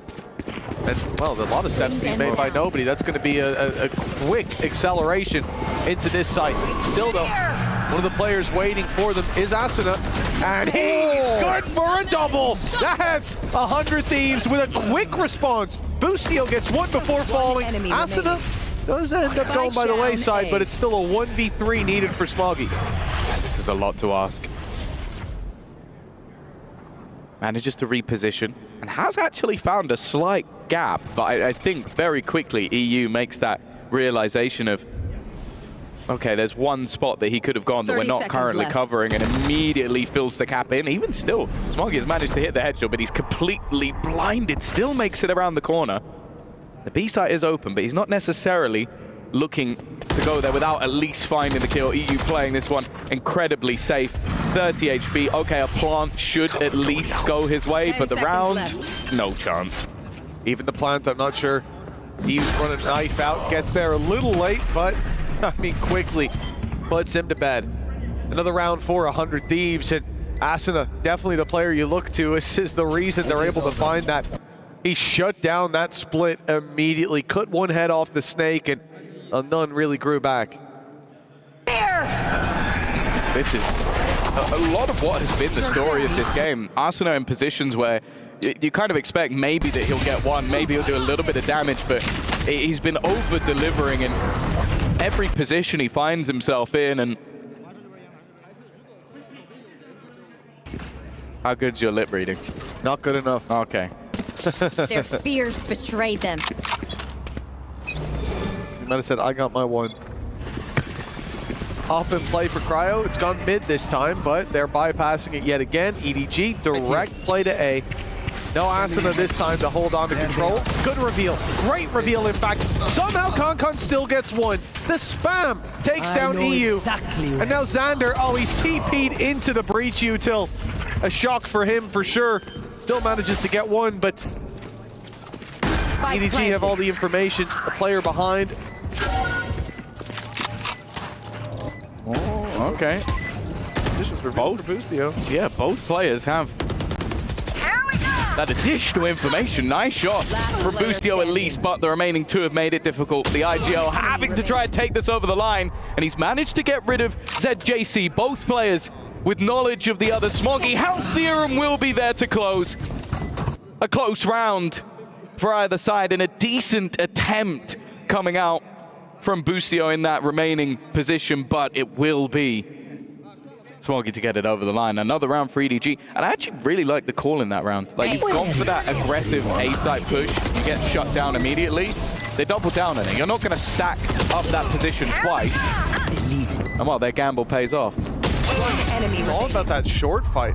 And the fact that Concon goes diving into the smoke, even gets revealed, still finds one, and also gives the information away. There's another guy close. It's so easy to follow up on.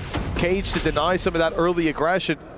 Asuna jumped through it, but not able to really spot anyone out. EDG has just given up the control now, looking to move in the other direction. They see a push on A. They look for space on B. Holding for the mid crosses as well. There's not going to be any commitment from this side just yet. Knowing that they're up against these pistols and weaker weapons, they're expecting some form of aggression from 100 Thieves that they can catch off. That's why you're already seeing Concon on the B side despite everyone else waiting outside A. The problem is, this is again, Asuna's contact gets a paranoia, this time from much closer. I'm out of here. And that slows down the play, but they don't get the pick they wanted on the back of it. Right read by EDG as well. Just leave at that point. 3 players pushed up. Surely the B side should be easier.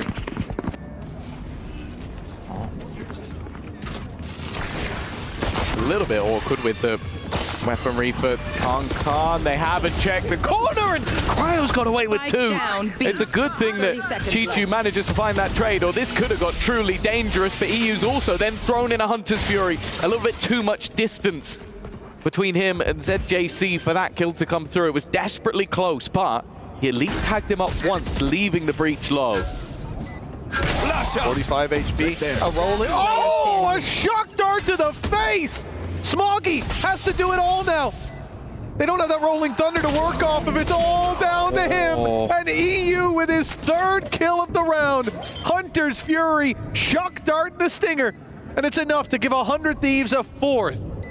He's so good. Like, all of his utility seems to bring value to the squad. He was actually, as I said, a little bit unlucky that the distance between ZJC and the Hunter's Fury was just a little bit too far. And then the shock dart ended up being, yeah, absolutely perfect. It's Robin Hood.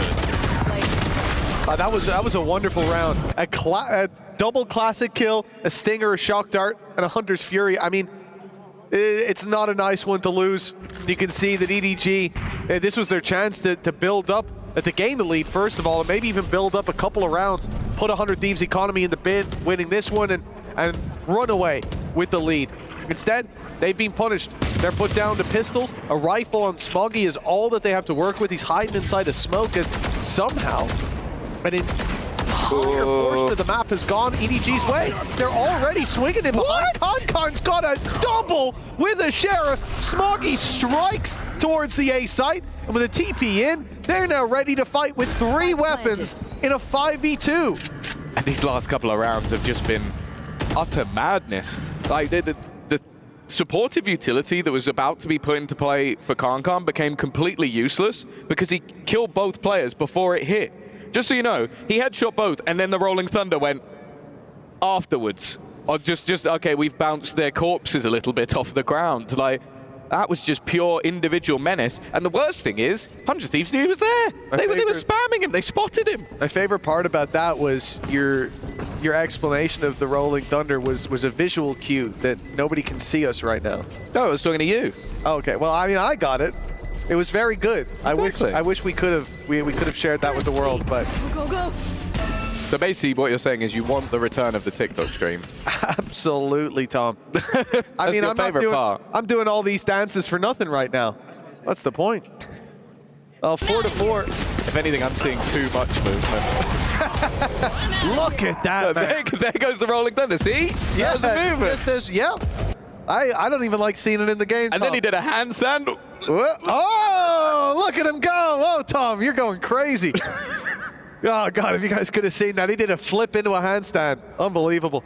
Well, 4-4 and 100 Thieves call a timeout. They want to touch base with their coaching staff as, again, they had a very crazy round themselves where they had classic kills and not a lot to work around, but managed to win it. And then the exact same things just happened for their opponent, resetting everything. EDG had the chance to run away with it, and that chance is now theirs yet again. OT, I saw OT. Okay. Part of the play, part of the strat. Well, maybe that was from the last map. He probably assumed, yeah, we're going OT. Oh, they won a 2v4. Yeah. Oh, never mind. Okay, cool. Yeah, it's a rough one because when you win an explosive round like that and then lose one back in response, it's like a lot of what you're going to be talking about is the mistakes, but realistically, you kind of shouldn't have been in that position to begin with. So it's definitely been a fiery match, of course, for the side of 100 Thieves. You want to try and get this done in 2. You know that if EDG, they already got the momentum in the last map, and you could see that fire really starting to build within them. But now at least, they spot the wall going up and don't opt to challenge. Of course, this purchase is a bit more of a bite to it with the Sheriffs alongside the Rifles. But they've already lost a lot of control, while that wasn't pretty. No, it was not enjoyable to look at. Poor Boostio. Having a tough run of it. Spike planted. Shots from Asuna, not landing anything in a flash, primed and ready for Zed. JC, Chichu picks up one, the deep push towards the spawn, working well. He's going to keep on going. Sheriff waiting for it. Cryo's only good for one. Chichu keeps on going for his triple. And then, of course, Con is there to close it out. EDG, a much more direct approach to this round, just blitzing the site. And I think maybe even a response to the fact that, you know, mid's been left so open, expecting the gap to now be elsewhere. Yeah, a lot of what they've been doing is just leaving Chichu around that position to just catch anybody trying to push around. This time, he's actually directly taken control of B main and then done the majority of the work for them. He's right at the top of the board alongside Kankan. Seeing those two in form is probably as scary as it gets for the 100 Thieves coaching staff, because they're a big part in their successful run at Champions. And well, Chichu, it's just disrespect now. He's taken what Arsenal was doing in the previous map and said, you know what, I'm in form right now. I'm going to try and fight you back. And well, I think he's seeing ghosts at this point, was expecting somebody to be around that corner. Oh, he stepped there. Xander knows that he's coming around that corner and he'll take him down. The jump up, poorly timed. Exact angle Xander was holding. Stun goes in. You can see Boostio caught towards the backside. Cryo comes in to support him. Looks for them around the left. Finds two. Smoggy eliminating Boostio. Puts a little more pressure on that backside, but Con running it down has just flipped the script with a triple kill. EDG, it looked like there was a bit of a bump in the road in the side take, but again, Con's the one to close it out. Yeah, he's just unbelievable. And Chichu as well, I just want to mention that cage that he put down. He's put that a number of times, and it's always been to deny aggression. This time he uses it for his own aggression. And up against Asuna, that's a little taste of his own medicine. I love just how much raw individual skill we have in this server. Like, you see that double. Oh, damn, okay. You see the double coming up from Cryo, you're like, okay, that was sick. And then 2 seconds later, you see Cargo go, okay, double, I'm getting 3. I also like the judge. It's like, come on, push the cage again. I'm going to judge this time. I'm going to push my cage. And then it's like, he doesn't push. It's like, this judge is not that useful anymore. Yeah, Chichu's, I mean, they're going for the same strat they did on their low buy. Blitz up to mid, stun on one side. Con opening it up. 2 players waiting around the other corner, though. But they're running away. Oh, this could be a mistake. Xander hoping for some impact with that judge. EU grabs the double alongside Xander, and they catch that JC looking the wrong way. A thrifty round win. As soon as I saw Asuna go the other way, I thought, oh, this could be it. At least the trade will be found, but not even close. This has been such a peculiar match to watch. We've had so many low-buy victories, and EU just crispy as ever, pushing backwards into a judge as well. Like, the thing is, I kind of understand EDG's attempt to go into middle. It has been a spot on the map that's been very, very open. But the fact that they then end up in just the most horrific crossfire, yeah, I think that's how everybody's feeling after that round. Another low buy victory. Thankfully for EDG, they still have the finances, and well, it's going to be the operator for Kankan in this round. My ult is ready. See if he can find the same success as he did on the previous map.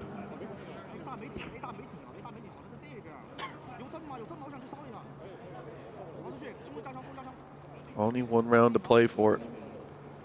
A minute 15 on the clock, and EDG evidently expecting some form of aggression. Someone to take a peek that they shouldn't step into that op. The space being worked by Chi2 towards that A site. Making the noise, hoping that the rotation comes through, but it doesn't. With 50 seconds left, they have to decide on where to take it. It looks like they'll go towards mid again. Just barely dodging that reveal. Xander not catching the steps across. He can't see the feet from where he is. The timing's been poor. So they've got this space to fight with, but 100 Thieves are giving up the space, not looking for the fight, and then grabbing the information on that player still outside of A. Cryo is going to go for it. Asuna ran in, but nobody's just picked up both. A beautiful spray from him. And the ult as well. Finding no targets. EU in the same boat. The time is the main issue for EDG, but they've managed to get into the site, find the opener onto Boostio, and then put themselves into the post spawn. Now we saw a 2v4 to end the last map. ZJC is walking backwards and well. He eventually gets the information that there is a player in behind. EU sneaking his way through the edge of the smoke, but he's just waiting for his teammate to come through. It's the usage of that paranoia. Shock darts doing damage. They are whittling away, but Kankan still survives at the back of the site with nobody alongside him. It is going to be EDG to go in with a lead on their map choice, but it was close. It absolutely was. The second half could be where EDG bring us to map 3. We'll find out if they've got it in them after the break.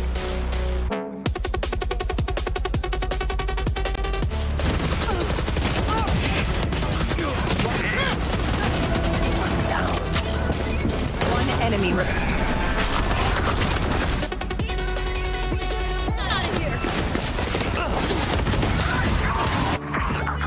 One enemy remaining.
Well, 7-5, EDG leading after the first half and moving on to the defense where we've seen them before put up a lot of rounds. Up against Titan, it was a 9-3 half. Yeah.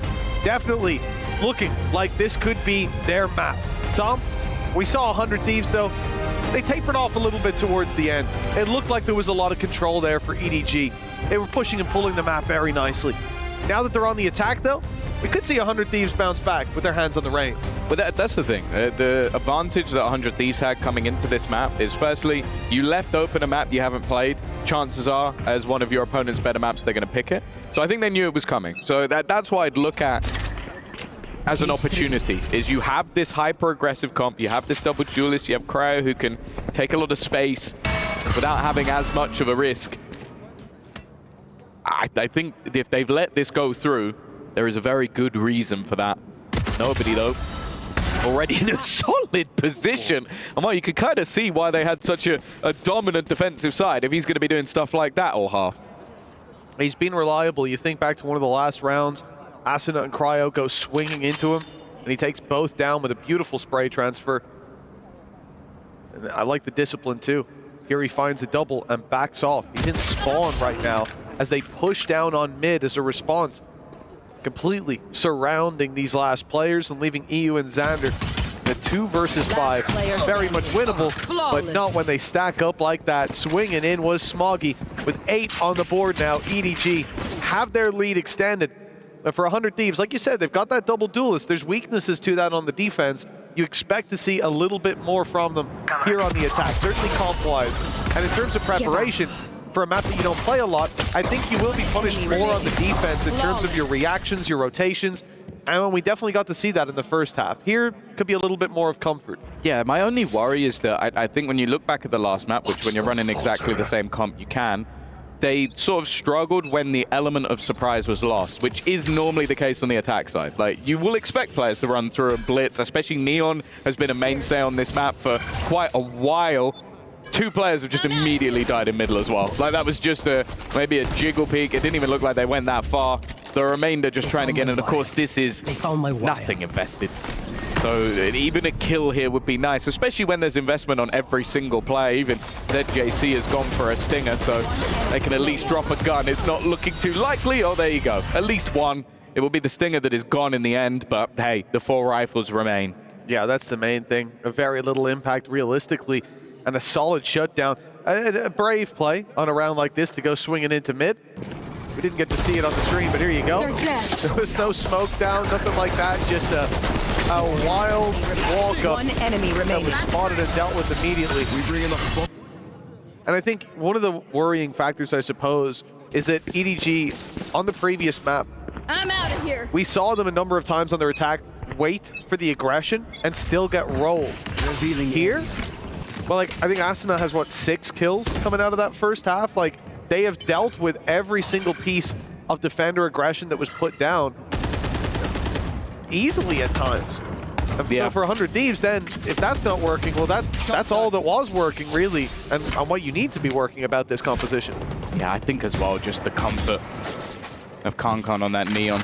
He has been a menace, and you're looking at this with 4 rounds needed for EDG, and I would be surprised if they don't get them, but we're yet to see a proper buy round just yet from 100 Thieves. So, as I said, I believe that they will have come into this with a game plan. Nobody, though, he is being watched for. Okay. He had a bit of a quieter first half individually, like he was okay, but as said, when you look back to their previous result versus Titan, he was their best player, and we're getting glimpses as to why. That was as said, it was a predicted push from the side of 100 Thieves, and now you're looking at the timer, 35 seconds left, and they are going back to mid. Like, it doesn't seem like they have a plan set in motion just yet, and they're figuring it out as they go along. Well, the only thing going for them is that they're heading towards the site with just 1 player. A chance to pincer, but they're late coming to mid, and now there's already one Chichu. They're spotting for it. Going into the A site, still up against Trap, I think they up against Con. It's not going to be workable. And they decide, to save after losing that player inside of main. 10 seconds left.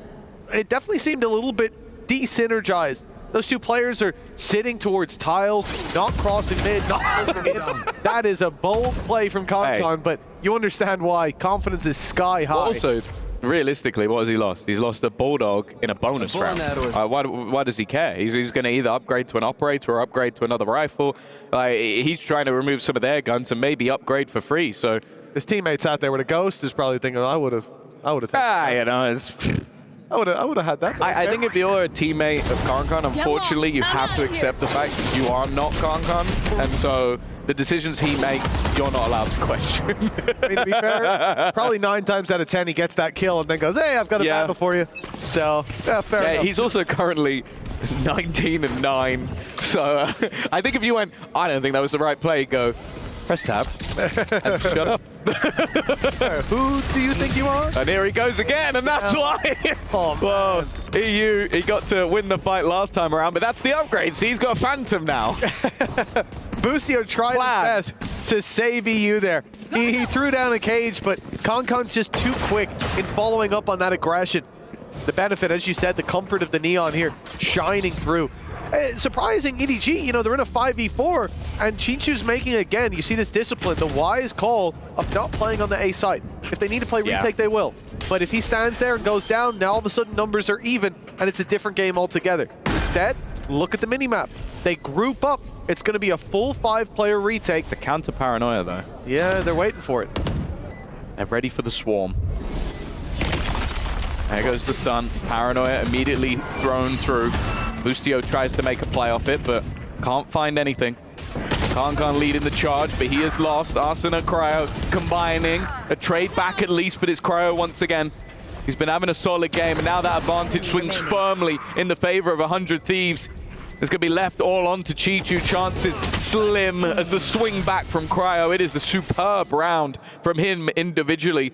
And considering they had some weaker weaponry after the last round and they lose the opening pick, that's an incredible recovery. Yeah, I think a lot of it comes down to, like, you have your stun and your haunt thrown through, but that counter paranoia just deletes it, and then your actual push to the side is dry. You don't have a lot for the retake.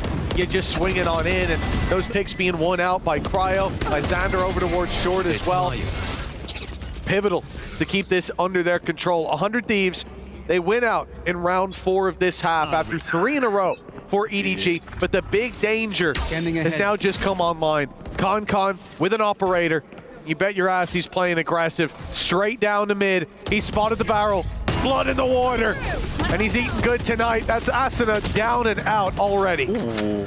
Only just about escapes. The spam has done a lot of damage, but yeah, the man advantage is the main thing, and you best believe there's likely to be a reposition. Concon he has just got this spot on. A couple of other players building up in towards that B site, but I think with how low on HP is, the risk really isn't there, especially when you consider that Hunter's Fury is available.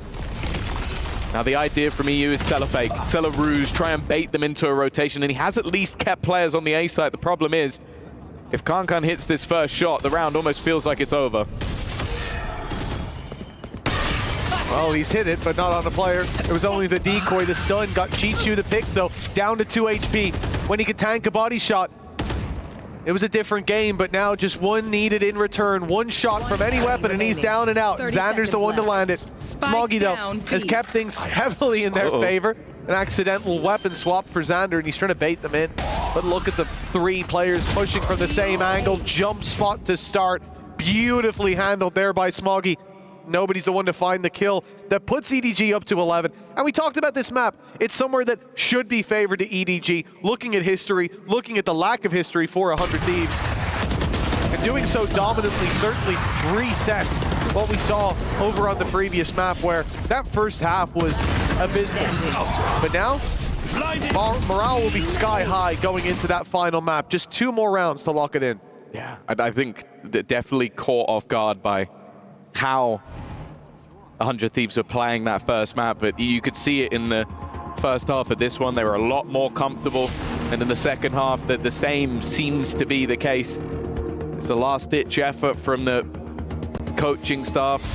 Zik's given a chance to communicate with the squad, give them the last few ideas that he can come up with to try and turn this game into their favor, because right now, at least, they are in a pretty bad spot, not really able to string any rounds together, and more importantly, like, keeping that operator into the hands of Concon. It completely changes the dynamic. If you're slow and he finds you, you're dead.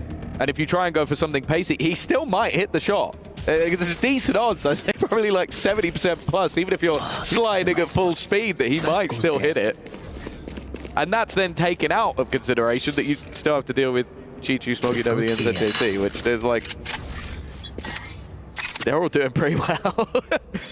Yeah, Chichu especially been good on containing that space. Oh, he's going in, but a rare miss from Concon. The 30%. Yeah, indeed. the Stinger back in return. That's a potential huge upgrade for 100 Thieves. A great weapon to have in their hands. The man advantage will prompt EDG to get pushing towards this A site. Ready and waiting is Xander, just on the other side of that cage. ZJC has an idea, and he'll get him. Okay, numbers equalized. Yeah, a little bit of damage done. The operator has been handed over to Kara as well. I think he's missed the timing. He has. That walk-up is going to go completely unspotted, and it might not necessarily be the death of him. No, it won't. But the rest of the team could be in trouble. The Spike is the last man through. And nobody is following, tracking. He's got the scent. That operator, the biggest weapon that they have, is dead to rights, but nobody, he wants a little bit more. He is playing this so incredibly well. Here's the Spike being planted to swing out, and it's actually EU to put him down at least, but there's so much still to be put into hands. ZJC with another, and in fact, he'll close it out with 4. 12 rounds onto the board for EDG, and 6 in a row needed for 100 Thieves to even try for overtime. Great read by Nobody too, realizing that that cam was being blocked out by the lantern in middle. And here you see actually exactly what you mentioned already, Tom. If you deal with Con, they still have so much to fall back on. And Nobody's flank was great. ZJC though, he was the one taking it. A 4K, great utility that pushed Asuna out from that plant spot. The cam had already spotted him. They were ready to take him down, but the utility got ahead of it. The Spike left in spawn by 100 Thieves here. You can see it's just going to be contact play across the map. Yeah, I assume that will be Xander to collect. Does have the ultimate available. They're trying to bait Kankan. That's the thing about Kankan. You think like, okay, he's just gone for that base in the same position. Surely he'll be a bit more passive. No! And Asuna not expecting, but it was a bit of an off angle.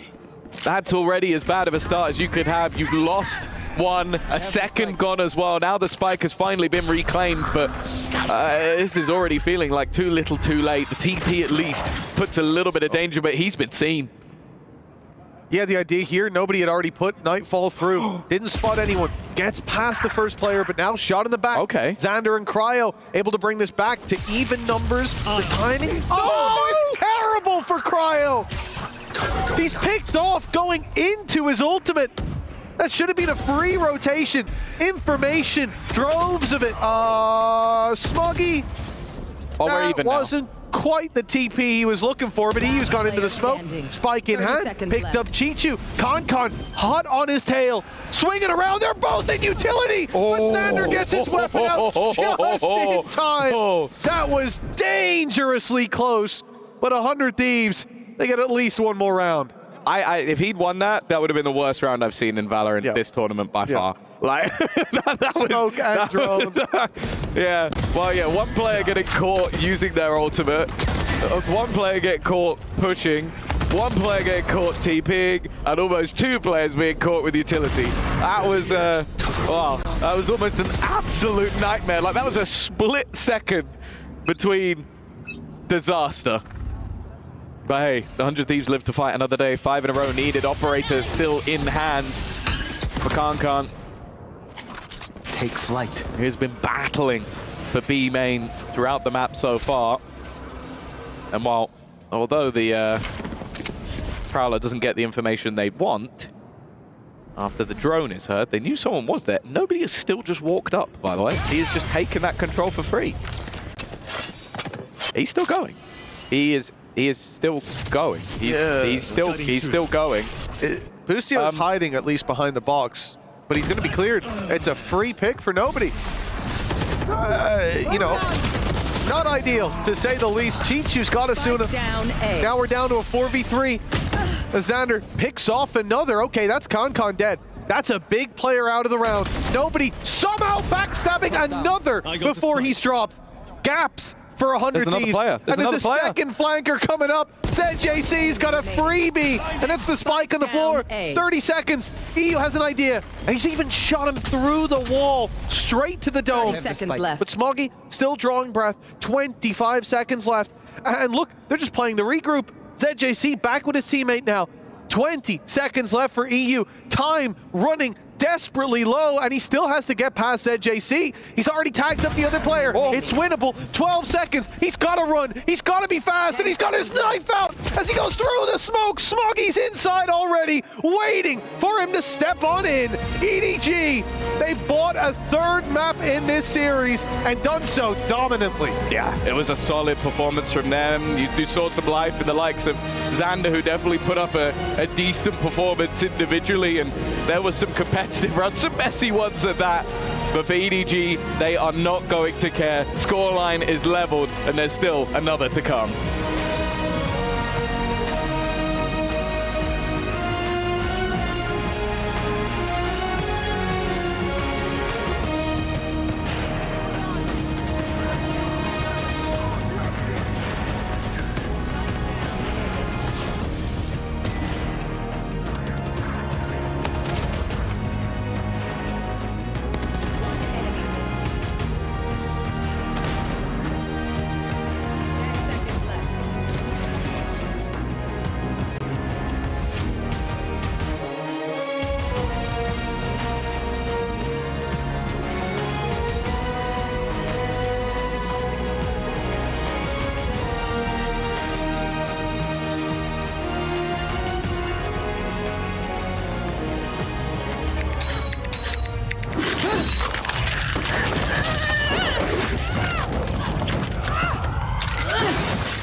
Reach your impossible. Lenovo Legion.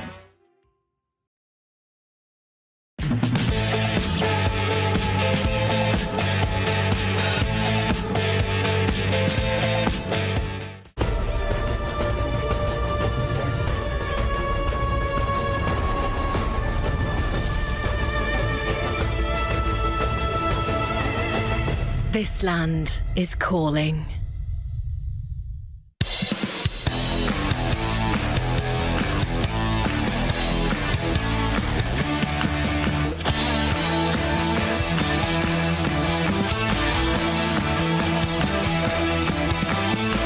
Do you know what club championship points are? And do you feel any pressure to perform and get those points? I think it might be harder for Sentinels because there are like organizations that have like 20 games and we don't have much. I think it's Valorant, Apex, StarCraft. So it's not much, but I just hope we do our best. Yeah. And I think it's cool. It's sick. It feels like actually like you're representing the whole organization together. It's more about organizational specific. For me, again, if it's like it's a club pick. Obviously, I want to help them to secure some more points, to perform better, but it's also a part of me like just like treating this tournament as like a normal tournament, just playing it the way I played it before. I should not add additional pressure for you. I mean, the pressure is definitely to qualify. Yeah. That was like the biggest thing where, you know, the org is definitely treating it like champs. As a player who's been on 100 Thieves for 5 years, you know, you have a little bit more, I want to say duty to deliver. You know, I want to make sure I do them right and qualify for the event. So definitely means a lot to be here.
Kong And the rest of EDG finally woke on up and were able to go the distance here and get themselves a victory to push us to a decisive map number 3 against 100 Thieves. It is Elimination Day, so one of these teams will be going home, and more importantly, getting their Esports World Cup key crushed. Stegon here alongside Big Time and Baby Bay, and again, it was close at times. We're starting to see the light between both these squads, but it's all about who can come up big in those final moments, Big Time. Yeah, I like this map pick overall as well, I have to say, for EDG. This is a map 100 Thieves have not been great on, struggled all last year, so I like that they took it in that direction, but more importantly, I like that Kong's awake. I mean, I felt like they were shooting, I felt like they had free reign over the map, which is what this team thrives on. This is what they need, right? Yeah, I mean, they saw his performance on Haven and were like, yo, I think we got to step it up a little bit for the man. But yeah, I mean, it wasn't just operator gameplay here, right? It was the neon slides, great use of the ultimates that ultimately ended up pushing EDG over the edge. Yeah, it's so fast, it's in your face. This is the kind of thing China is known for, and especially this man going absolutely crazy. I mean, he's a hero of Chinese Valorant, a world champion, and obviously he's not content with going home early in EWC. Yeah, baby, I think it was at halftime when you saw him pop off and then just this smile and grin like came back into life and brought EDG with it. We love Kong because of how he's kind of altered and warped what was possible within Valorant. Yeah, he's always been that showman. That's kind of what set it up, set it all apart for him. I mean, and look at the impact he's had on other Chinese players. Look at Suifat, how he was popping off, you know. And I got to mention Hao Dong with the standing stuff. But I mean, he's really paved the way for Chinese Valorant to thrive, and to see him kind of get into that zone. I think that's why the rest of his team was just starting to pop off in their own right. Yeah, I mean, I think it also helps that we have that flip side, right? 100 Thieves not being able to put a stop to him. Busio, unfortunately, struggling this game, and he has to be Kang's counterpart on the Cypher. You have to be the one putting a stop to that neon, and he was just way ahead in that individual matchup there. Yeah, and if you look at the opposite side, Asuna, after we give him all the praise there in map number 1, Duelist versus Duelist, he was not having the greatest game. I think it was 9 and 17, something like that there for him. So now let's look on over to our final map of the day. It is Ascent. What have we seen so far from Ascent? Because we've gotten a lot of Icebox, we've gotten a lot of Lotus in the first couple days, but now we're moving to Ascent here, Baby Bay. I mean, I think you're going to see some standard compositions out of 100 Thieves, and that'd be same thing for EDG, except one team is going to be running a Killjoy. I'm certain it's going to be 100 Thieves, and the other team is going to be running a Vice, and that's EDG. So it's pretty standard across the board, and this is like what's cool about Ascent. It's like your cookie cutter map where whoever has the better macro gameplay, or sometimes it can come down to the Jets if they're really feeling it, that's going to be the difference maker. Yeah, I think that's what, once again, we're looking back to Kong, right? I mean, he really is the star of this team, but he's famed for that operator gameplay, right? That's absolutely where he's at his best. Ascent is textbook. There's so many different plays you can do all the way around that map, especially on that defender side. So once again, it's how well can they set him up for it. I wanted to give you guys some lore. So the last time, like I know I was talking about 2023 a little bit. 100 Thieves in 2023 won map 1. Map 2 went to EDG. Map 3 went 14-12 OT. I mean, we could really see history repeating itself, or EDG breaking that mold as well. And I know it's different rosters, but still, I think this is going to be a banger map. Yeah, and again, today is Elimination Day. One of these teams will be going home and having their key crushed. Earlier, Sentinels was able to take care of business after a nail-biter 3-map series against XLG Esports, the #1 seed from VCT China, and their key was crushed. Their hopes were crushed as well, as we have some footage of that epic moment. Just kidding. The epic moment will just have to wait. But it did get crushed. I promise it did get crushed. All right, final couple thoughts here as we're going into our final map, 100 Thieves and EDG. Who do you want to step up with? We got 30 seconds. I want EDG. I mean, I'm a fan of China. This is a storied team. Still a lot left to prove after not making Toronto. So I want to see a bounce back here, but I wouldn't mind 100 Thieves either. Hey, listen, I love my duelist. I want the duelist that is taking the more aggressive fights to take this one home for their team. I want to see disruption. I want to see some crazy don't know, 4K knife plays. I got to see something insane. Love that. I need to see Boostio get back on that horse. He cannot finish at 4 and 16. It's all gas, no brakes for full torque. Let's send it back on over to Mitch, man, and Tom.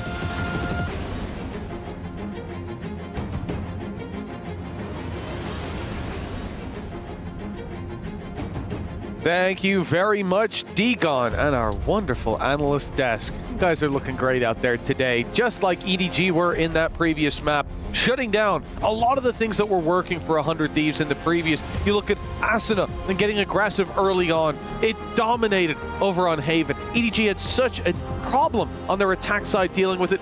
Wasn't the case here. Full control on Sunset, but that was 100 Thieves' debut on it. Now we move over to Ascent, somewhere I think both teams will be a little bit more comfortable. Map's been around a while. It has been around for quite a while, it seems.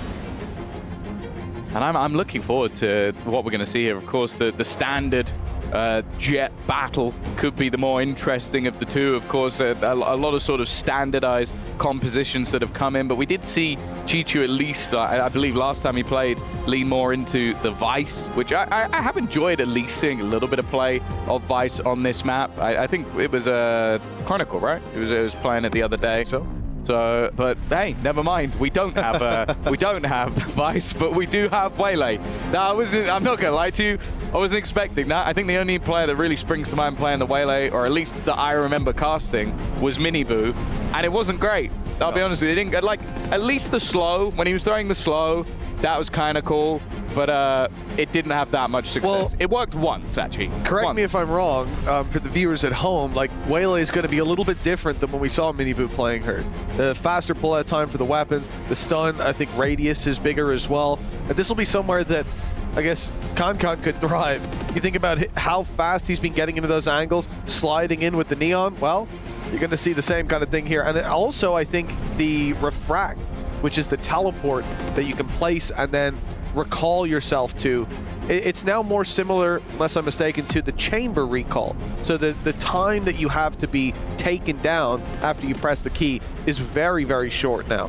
So your invulnerability starts much earlier. I think for EDG, it's an interesting look. And hell, I'm certainly behind it. If Kankan can be activated, I mean, he has been here the entire series. The first map was a struggle. They got there 13-11 in the end. Obviously, EDG lost that map, but it was a hell of a climb back. And I think coming into this one, my eyes are on Asuna, who was shut down a lot in the previous, Cryo, who did decent, and on the Jet, we expect to be putting up numbers. But Kankan, no matter what happens, I think he will. Yeah, well, that's the thing. If you want to see anybody play this agent, you want to see some of the best duelists in the world, someone who can play these very aggressive roles. I think in EMEA, at least, we saw quite a bit of camo pulling out this agent, and it can definitely work. I think there's a lot of sort of angles that you can get into that normally you won't be able to make, those sort of like that space being garnered. I think as well, the Saturate as an ability is something that I think works as almost like a stun that you can throw yourself. So it's definitely an interesting one, and I think with what we see with these sort of Jet setups, it actually opens up more doors because you can get way further into position. So it's one hell of a time to bring it out for EDG. We'll see if it works. Yeah, exactly as you said, it is a bit of a bold move at this stage of the game. Elimination on the line for whichever team drops the ball here. This is the lower bracket run, and that means that their key standing in front of the players on the stage now. At least one of those will be crushed before the day is over. EDG on the attack. The B site under pressure. Smoke flash already down, and here he goes. Kankan on his way, and Boostio's caught him. Yeah, the opener. Smoggy immediately there with the trade. In fact, Boostio's gone down alongside, and Chichu just waiting. Those mid-lurks on Sunset were a real problem for the side of 100 Thieves, and it seems like that is going to be a repetitive theme for them. With him just holding that ground. Arsena now on a slightly more passive agent of the KO. Nice couple of shots to start, but there are so many more to find and so little time to try and do it. He's hit another dink. It's a nice amount of headshots, unfortunately only rewarded with a singular kill. And back to winning ways, it is EDG with the first under their belt. Yeah, Chichu's been having a wonderful performance. I think you look on the other side, this is a really rough series for Boostio. I think on Haven, 0-4 in opening duels. I think the previous map, 4 duels at all that went his way. Like, he has been shut down, and by contrast, the map control that they've had on the attack side because of Chichu, the punishment on some of those rotations, the defensive solo side holds, he has been leading the way, at least in some of the rounds. Overall, it has been Con, but no one's surprised by that. He's first of the other players. Exactly, yeah. To be honest, that's always something I feel with EDG. I think that at least, again, in the champs run, that Chichu sort of got his flowers. Like people, you realize how good this guy actually is, but it's always going to be difficult when the guy who's most of the time just doing these crazy aggressive rounds, winning them, gets MVP and sings a song. Like, you're not going to be, you're not going to stand out more than that guy. Also has some of the most poetic lines I've ever heard, and stood up and did the sniper. Like, the cool guy, that's all I could say. And well, he started off this round with a bang as well. We've seen them take quite a bit of damage in some of these rounds, so I'm sure EDG would love a clean one. I guess who's waiting for that rotation play? It is, of course, Chichu. Nobody's coming in to help him out. Might be needed for the trade. Cryo on just 9 HP. Recovered a rifle, but he is not long for this world. Okay. Does get another before falling. But that's one rifle lost. It is 1 lost, 3 carried forward, though. Not going to be the end of the world, and that is the key that's under threat in the 100 Thieves camp. Yeah, at least dropping 1 means that maybe they're not going to come in with all 5 rifles for the next round, so... Or they'll have to gamble it. Either way, it's definitely better than nothing.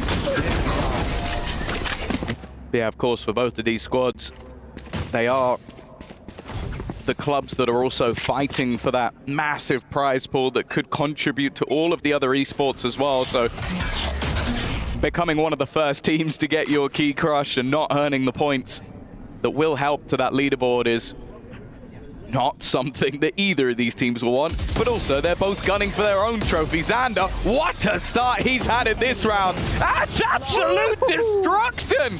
They barely make it out of the choke, and the one player that did was dealt with immediately. He was a shining light on the last map, and it seems like he's not going anywhere. He was even hit by the Waylay stun and manages to connect those beautiful final 2 kills as well. Great timing on the spray. That's got to be frustrating for nobody. Con not quite able to convert that pickup, hoping his teammates would at least find him, but coming out of that smoke, well, they didn't make it very far. 100 Thieves, there's the vibe check. They're looking good. Operator in play for Cryo as well, and that could definitely be where things take a turn for the better for this squad. He's going straight in for this mid aggression. No dash even activated just yet, and it looks like nobody is just about to walk into him. In fact, it was ZJC who backstepped a little too early. Didn't have the information over middle. Again, something that we've noted with EDG, especially on the first map, was they love those sort of set play executions and sort of feeling out the map and then falling back to one side. And when they were being pushed and pressured by 100 Thieves, that was when they really struggled. Well, the set play didn't work in the last round, and they've been pushed on this round, so both those sort of win conditions for 100 Thieves are in play.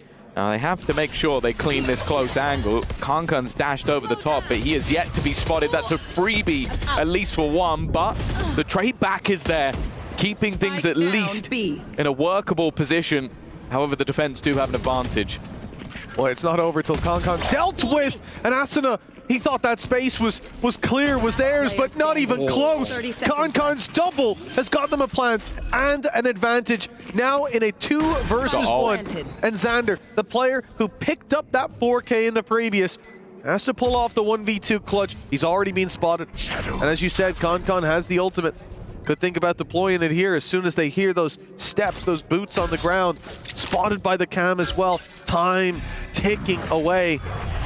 Pressure on for Xander. He's made his way around to the right side. That paranoia is perfect. It's caught them both. It could be a freebie, and Xander, he's done it again. the round for 100 Thieves. How did he know? Like, I was going to give credit to EDG. They were both backside. They got spotted and they went, let's completely reposition. Let's go somewhere. As he just TV'd, he's just TV'd to get the off. I love that. That's how much they value the From the Shadows, that they'll trade it for the off. But yeah, it was the complete reposition from the attacking side that I was like, okay, that's brilliant. Because he just seen you at the back. So why would he expect you to be there? Well, guess what? He expected you to be there. Like, that was a brilliant read from Xander. I don't know if there was a step made or something, but I don't think there was. Xander's coming up clutch in this early half. He's already picked up 2 rounds for this squad. A 4K and a 1v2 clutch, and that accounts for all 6 of his kills. The A-side push, it's going to be fast for EDG. Ult put through. Concon chasing down Xander. He won't be getting away with any big plays this time. Shut down off rip. But they've still so much more to contend with. Cryo, up top, good for 1. He'll get out of there even without the dash. Actually he won't get out. The players are joining him. He's looking for a fight. He's caught Concon. He's dived in for more. And that round for 100 Thieves, it started off a bit shaky, but Cryo came in clutch. I like that. He's trying to escape, and he's like, no, keep going. No, you're fighting them. Fight them all. Hey, if I'm his teammate and he can do stuff like that, why not?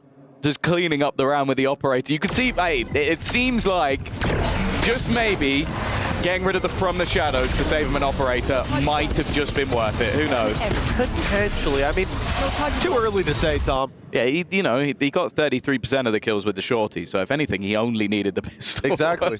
who knows what he would have done with the judge, for example. That is true. Could have saved the game with a 4-piece. Well, 100 Thieves now 3-2 up. EDG, they started out well. Big plays by Xander, the operator in the hands of Cryo. Change the course of this map, perhaps even this series. Cryo going in aggressive, and it's Concon waiting for them both. That has put a pin in 100 Thieves early fights. EU's going in for more. It's a big mistake. They are spoon-feeding Concon all the kills he needs, and now he's got an off. That they will live to regret giving him. I'll be honest with you. You look at this match so far and you go, oh, yeah, Concon's really good on the waylay. I don't think there's been a single piece of utility that he's used that's been successful. I think he's just out-fragging everyone. Like, that was 3 kills that he got from them peeking him. That was nothing to do with, he threw the really cool slow or the dash. Like, of course it helps him take space, but it's just Concon. I think he could be playing a jet and it would make no difference. It is attack side ascent. He's ended up dropping the op as well. Just going to keep the rifle for the next. And I 100% agree with you, Tom. I think the only impact we saw from that specific utility, aside from the ult that was used to push into the site, fair enough. But even then, the guy he killed wasn't hit by it. Yeah, exactly.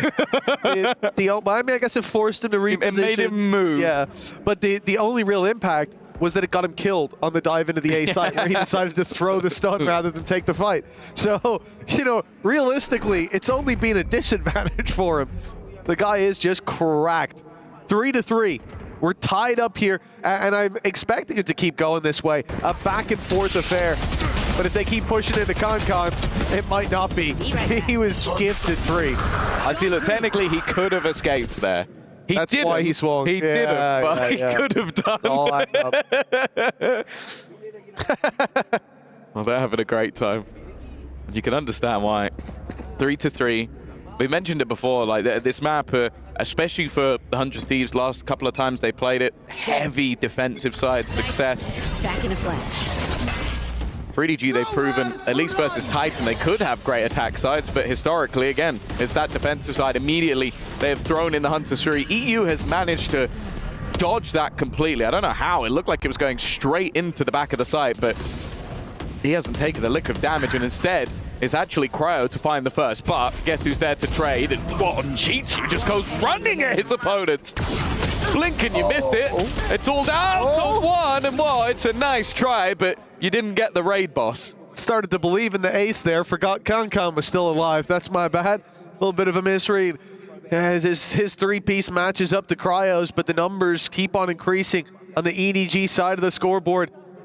This is a close angle, I'll tell you that. I like his glasses. I didn't catch that the first time around. That's nicely done by Cryo. The op didn't even play that much of a role. It's becoming expensive as well.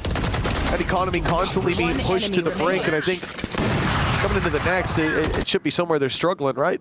Potential eco for them. EDG running away with this early half. Well, you know as well that when it comes to like doing our flood, we need to like. Well, when it comes to doing their flood, they need to, and I think that's really what we've been missing here. Yeah. Couldn't agree more. It is going to be a tactical pause. 400 Thieves. But yeah, what I was going to say is when you look at Kankan, like, I think that he is someone coming into this event. You can see how pumped up he is. Like we're in that sort of elimination stage. The early stages of the tournament, especially for a team like EDG, they still had relative success at the first international. But I think you look at this guy right now and you go, this is a guy who didn't make the last international. I think that was the first one that EDG could have made that they didn't, because obviously before China wasn't within the way of getting to those international events. But he does not want to lose. Like now that he's back at an international, obviously they'll gun for champions as well, but he seems so pumped up in every single round. And well, of course, for EDG, the pressure is on. They have a nation at their back, one that was very proud when they took champions home, but of course they're gunning for more. Towards the A site we go. Pistols in play, but Cryo's in the right spot to get Smoggy on the TP. Kankan makes up for it with a quick pick, and nobody cheats you. So they follow suit. It's all pistols. The rifle recovered by EU, but he doesn't get much more than the one. And so Boostio is left all alone. Spotted out by Kankan as he tries to retrieve a weapon. And it's an immediate punish on 100 Thieves. But like we said, that was a low buy. That was the pistols. This is a round that EDG earned with their previous. Now's the real challenge. 2 ults.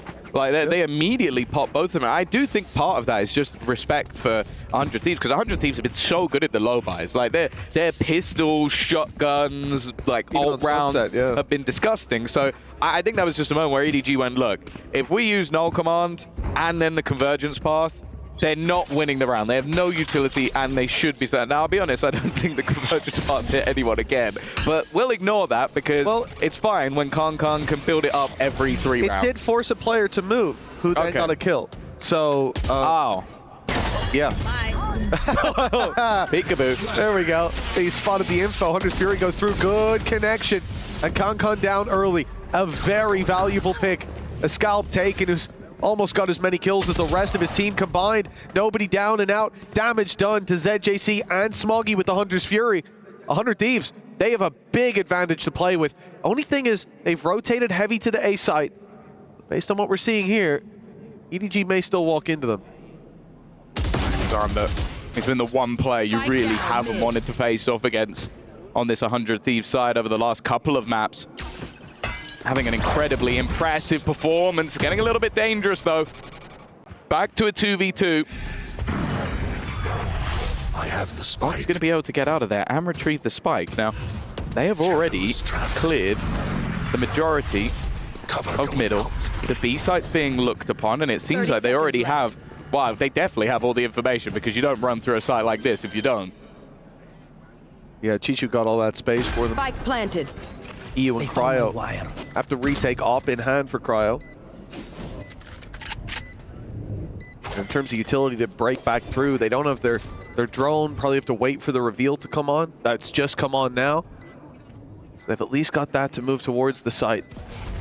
It's Chichu stood in this alleyway waiting for the peek. If EU can find this, they've got a good chance. He's at least avoided the danger at the start. Reveal pops, and here goes Cryo, but they're ready. Each fight taken, and each fight won. EDG, they bounce back. Again, that start of the round was perfect for 100 Thieves. They came crumbling down, and that's a lot of momentum, a lot of wind in the sails of EDG. Yeah, they seem to do very well when it comes to playing around that Hunter's Fury with the setup. But yeah, I feel like that was the turnaround moment. Just Smoggy being able to find that pick, secures control of the spike at that, and then is able to just rotate into the B site that the lurk of Chichu has already found. We've been highlighting a lot the impact of Kankan, but his wingman has been Chichu. Just those late lurks, catching rotations, making sure that any attempt to support whichever site they decide to hit. Okay. Obviously, it's only a pistol for Cryo, but I don't think no matter what gun he had there, he didn't get a second to breathe. I think, again, looking at that previous, you just have to highlight that, you know, Boostio, he's getting diffed by Chichu when it comes to those late round lurk-ups. Chichu's having all the impact in the world, and right there, losing Boostio, losing all that utility on the B site, that's what gave them an easy route in and an easy plant. The man who was standing up to start this series out is being sat down a little bit. I love that. Con gets in, uses the util to stun them up, and then TP's right back out. He's got info. He knows one was playing up close. Xander's already been dealt with. EU trades, places, classic out. It's a brave play, and nobody punishes. Doubles up as well. Oh, that looked like there was some real opportunity, but in the end, it will go the way of EDG as per usual. Chichu with the late lurk to close out the round. Yeah, this is now, I'd say it's past dangerous territory for 100 Thieves. So you've had a lights out attack half. Your defensive half in the last 2 games versus MIBR and NRG have been your better by a considerable margin. In games that ended up being 13-9, 13-10, they are struggling, and they're going to use the pause once again. Like, try and get themselves back into this match, because I think if they don't get back to 5, they're going to have a mammoth attack side. And more importantly, you're then looking at the defensive side of EDG and go, okay, that's going to have to be rough. And I do not believe that's going to happen. No. The only time we've seen weakness from them was the first half of this series. Yeah. The attack side of Haven. Yes, exactly. They were slow to start. They were looking like the same team that played Gen G. But now, a completely different flavor to what EDG are putting out there. And 100 Thieves are struggling to deal with it, even in rounds where they take Con down, where they have advantages to build on, where they have massive damage dealt by ultimates, by rifles, or anything in between. Failing on the trades, failing to keep that late space. It feels like there's always a door open to welcome EDG back into the round. So far, at least. This timeout, hopefully we'll see something change. Or 100 Thieves will be joining G2 with their key crushed and another America's team out of the running. Yeah. XOG have fallen the same way. Of course, that is the brutality of this stage. 4 teams will lose their key as the rest go marching on. Deciders tomorrow, and then the playoffs after that. Cryo already under serious pressure, but Xander again has dealt with the menace that has been Con. The executions onto this A site haven't had nearly as much success because of that. And you can see from the other side of the map in the form of Boostio, he goes, you know what, I don't want that smoke. I'm just going to make sure that while my team have managed to successfully defend A, I am not letting them near B. I mean, that came off a single alarm bot being tripped. Killjoy ult, and it's a good job too. It bought time for EU to come into play. EDG looking to execute through as 3. 2-man disadvantage to play with. Should be the round that 100 Thieves finally get on the board. Cryo's on his walk through. Boostio's got the wall bang. This is it. This is 100 Thieves back in the saddle with Chichu falling. Boostio, solid round from him. That's what we needed to see. The ult helping out, buying time. And he's there to fight alongside his squad. Still possible for a 7-5 half. Let's be honest though, like I think that a lot of that was EDG going, okay, we've had lots of success going towards this B site and playing into middle. We've not really been able to crack the A site, so chances are if they've taken a pause, they're going to adapt away from A. Let's try that push again. And instead, it was actually just the read from 100 Thieves that maybe the pause would trigger that, because they had the A site stack up. They had, more importantly, Xander. And that's been the one player that I really think on that side of the map has been causing issues. I wouldn't be surprised if EDG make a return to B, but I think 100 Thieves initially had the same idea. They knife it and then rotate back. Especially considering he stopped the push on the A site in the previous, I think I can put 3 of these rounds for 100 Thieves down to Xander, down to his impact. And he has been phenomenal so far. Shining light in the darkness for 100 Thieves and giving them a leg up to climb back into this wall bang attempt. As long as it's not EU on the other side, you've got a chance at least. It looks like EDG spreading the net. I mean, they are looking for contact absolutely anywhere. The late game play will be to group up and pressure what has been that weakness towards the B site. Hitting the brick. Back in a flash. Khan already looking to put the pressure on. Has been using this a lot for information. Asuna tries to counter and succeeds. An impactful double that at least gives a little bit of room for Busio to play with. The full force of EDG now remain on the B site, but there's not a lot of time to play with. Busio just trying to hold on to the back of it. The Cam will give away his position, but he's landing the shots, looks for a little more, and he gets it. It's left all on to Chichu. That 1 versus 1. And it's Xander up against him. You mentioned the amount of rounds this man has won for his team almost individually. He is slowly sneaking his way and spots his opponent. It's another clutch, and it's another round for 100 Thieves. They will at least bring it back to 5. Well, Xander is the guy to close out the round, but you got to put your hands together for Busio there. He's had a really rough map, started to come online towards the end, and that's given 100 Thieves a chance.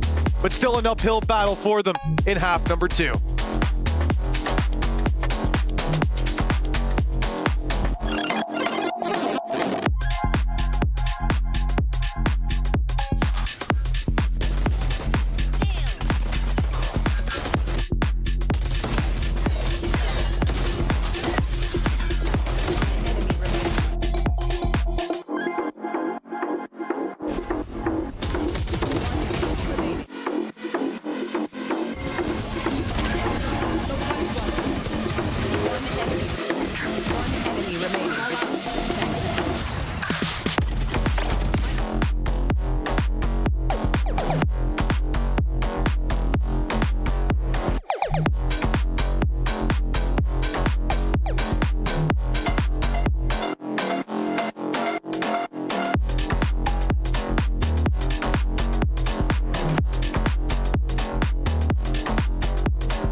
Well, 2 rounds in it, 100 Thieves, they climbed back into the game to close out that previous half with 2 rounds. Now, for EDG though, it's the defensive side. Khan had a great first half, but it's Chichu who ends up leading the charge, 15-6. We've praised him all game for some of those late lurks. Now we'll see a solo site holds, and honestly, that's not the guy I want to be pushing into. Yeah, and also on the other side of things, EU, a staple of the first couple of maps, is definitely having a rougher time. The fact is, though, it's not too late for a turnaround. One team will march on to the decider in Group D, the group of death. However, will claim its first victim and its first key. For these 2 partner organizations, that is not what they will be looking for. Khan already the point of contact, but they know he's here. Oh, he's not going anywhere. Swings back into the angle and takes down Xander. Smoggy with the paranoia ready, buys a little bit more time, and they're worried about that short crunch. This is a much more direct play from 100 Thieves. A pistol here to put them right back into the game. Level things up, and I like that they're not just going to dive into that A site. The rotations have already come in, but they'll have to contend with nobody, having pushed all the way through B. Just like Sunset all over again. Like, he was just taking ridiculous amounts of control. Yeah. And a lot of it did feel like, as you said, like the lack of, well, for better word, Chichu, it was because they didn't have that same impact on the lurk. The thing is, though, they're actually going to go splitting back in the other direction. So he hasn't been able to see almost anything, but it has still left multiple players to defend. There's that JC, close the door. They know he's up close. dealing with them still costs another player. It's keeping numbers even. Smoggy blinded up. They'll make their way towards the site. Chichu swings. Smoggy does too, but they both fall at the hands of Boostio. A sliver of health left for him, and nobody in the 1 versus 1. Shock Dart is good. It's tagged him up heavy and hard. 25 HP, and the reveal gives nobody all the information. He knows now that player is boxed in, and he even backs off. He's playing mind games with EU, hoping that he'll push out into the open, give him the opportunity.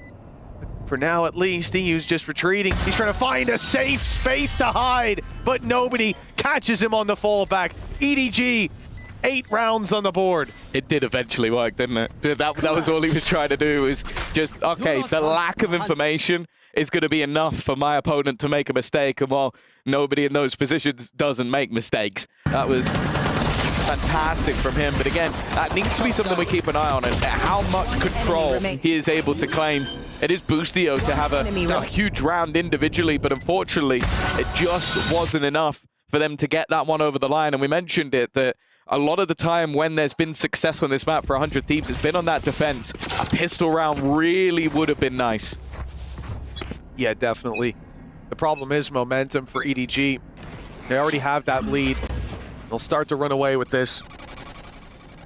The 3-round gap about to extend unless these pistols can work a bit of a miracle. A Paranoia might have caught some of them, but the problem is it didn't catch Concon. That's probably the player you want to blind the most. Easy closeout. Boostio does well to find one, but it's the Concon show for the triple. Little bit of damage done, but 9-5 nonetheless. Yeah, and this is where you're going to look more towards 100 Thieves to try and make some sort of response. This round was really just one enemy remaining. And a little bit of damage and some hope, but EDG now find themselves in a very good position. Similarly to the last map, 4 rounds needed on this defensive side. Shutting them down. But this buy is not the best. A couple of Sheriffs, Guardian, and some Bulldogs. Definitely more of a bonus round, as the next is where we expect to see the proper weaponry come into play. Maybe even the Operator could be dropped over for Concon, which we've already seen it across the last couple of maps. When he has the Op, it really is a different gravy, and when he's playing that Waylay and has the chance to retreat after the first shot, I wouldn't like to be against it. That's definitely dangerous. Using himself as a recon dart sometimes. Others just going in to cause some problems with the stun. I don't think we've seen him too often be set up for those fights to use the fallback, but definitely could by the end of this. If EDG win this round, I think that is the beginning of the end. We're well on the path, the home stretch. The 100 Thieves being understandably very cautious. Still, the site they're going towards has 3 players on it. Nobody's already found the first. He's followed up with more. The Guardian doing so much work here for EDG. Paranoia's good. Asuna does manage to make it out unscathed, but nobody's 4! And so close to the ace. Still, he's done enough. They had 2 Bulldogs, 1 Guardian, and pistols, and the 1 Guardian probably should have got the ace, I'll be honest. I think the last kill was the easiest of the lot, but the game can be a cruel mistress sometimes. Just immediate couple of openers. That was already bad enough for 100 Thieves, but this may have just been the nail in the coffin. So clean with that Guardian. And while, yeah, it's a good round, but desperately close. Their key is looking shiny, but more importantly, it's looking safe. Yeah, it certainly is. The Crusher is calling out to the 100 Thieves key. 5-10. EDG on double the rounds and 100 Thieves on an eco. Moving towards the B site by the looks of things. And if they bring it there, it's Concon and it's Chichu that you'll have to get past. That is not an ideal scenario. At least for now, they're going to try to work that mid control. But, you know, you're working with Sheriffs. It's not somewhere that you're going to go pushing out to in the late game. Indeed, they move back towards B main, which means past the trips, past Chichu, and then dealing with Concon, who is hiding on the back of the B side in Boathouse.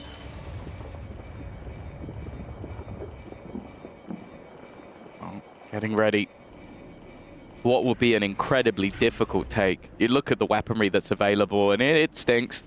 Maybe the Hunter's Fury can pad the gap a little bit, but it's just whether or not he decides to spam it directly into the backside. It has been utilized. Chichu's gone down, but there is a second threat that they need to deal with, and the Hunter's Fury hasn't connected, at least just yet. Repositioned slightly, but still in this back corner, and still just going crazy with this rifle. He has bought the time for the support to come in, and well, once EU finally makes it here after the Hunter's Fury, he has got no friends left. We are down to just one thief, and he will be dealt with as well. I like that attempt from Concon too, trying to use the refract to dodge the Hunter's Fury. He still gets hit by it, but the quick reposition grabs him one more. The stun not even needed. Nobody was quickly flooding back in. You see it here. He picks up an easy double knowing there's a player in that corner. The one pick that they found, not even nearly enough, and that's the problem. They didn't know going in there that, you know, the two strongest players here on this map for EDG so far were the two they were trying to get past. And now it all comes down to this, a rifle round that the last chance for 100 Thieves to start the comeback that they need. 6 rounds behind their opposition. EDG just needing 2 with all credits on the line for the attackers. He's going. Oh, they've got to be so careful. They've definitely spotted him, and of course that means the escape. Okay. But instead it's Cryo to at least be able to find a couple back. Give them the man advantage for this round. He's one off a Blade Storm. Kangan's going to go for it again. This time he doesn't have the utility to keep him safe, and well, eventually will go down, but nobody is still available. And now going to look to double back in towards this B site. Timing's going to be everything. There's a chance that nobody could catch him instead. Hearing the TP across, maybe a little bit wary that that could have been an attempt to bait him. Instead, he might actually just get himself the 1v1s. It seems like Boostio will get into position. Yeah, they're lined up nicely now on Boostio's contact. Xander will swing. The reactions needed for nobody to get away with this, or Surreal. Reveal goes out. Oh, it was so close. But Xander, always reliable for 100 Thieves. He'll lock in the 6th round. So many more needed, though. Yes. Like, every single time I've seen one of their players in a clutch scenario, and probably Xander on the other side, there's a level of belief. And well, you can see the level of belief from Kankan. The fact that he's just running dry through smokes to try and end this game as quickly as possible. Maybe it will be their undoing, but I have a feeling eventually, one of those times it will work. 5 rounds the difference. Get out of my way! A mammoth attack side needed from 100 Thieves, something we haven't seen from them throughout this EWC, including the qualifiers on this map. Oh, Cryo gonna have himself the Blade Storm.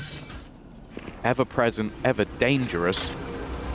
They are pushing into what is the weaker site as of now, if you can call it that, with Chichu and nobody in close proximity. You should run. Well, that should at least save them a bit of bother. Chichu forced out of this site as the lockdown stands strong. The dash in Cryo clears all the space, and a plant can now be found on the back of the site. But in the meantime, hello? He's just taken Xander down through the wall. Looking for a little more, tagged up heavy at least. But the players using the smoke to get on out. EDG flooding back towards the switch and landing themselves a few. Nobody with 2 keeps the advantage in their favor. Concon has ultimate, and it's going to be put through. Cryo forced into the open. He gets a free kill. And ZJC with it all to do. But it's only 1. Asuna, he knows where he is. The nade is good. Ooh, he's just gotten past it, though. And ZJC's not ready for that. A 3-piece from Asuna. An 11-7 as a result. 4 rounds between them.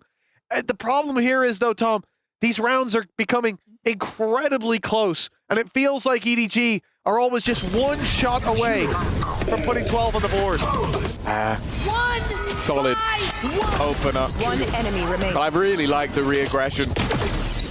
I think they had that realization that the convergence path was coming, and with that site being so tight, there's really not a lot of places you can stand where you won't get stunned. So they played ahead of it, gave them the only chance they had, and well, Arsenal took that chance with both hands. They still are yet to break the bank of EDG, but the next round will do it. That would get them within just 2 from a game that was looking done. A round victory here might just ignite the fire of 100 Thieves and put the reigning champions at risk.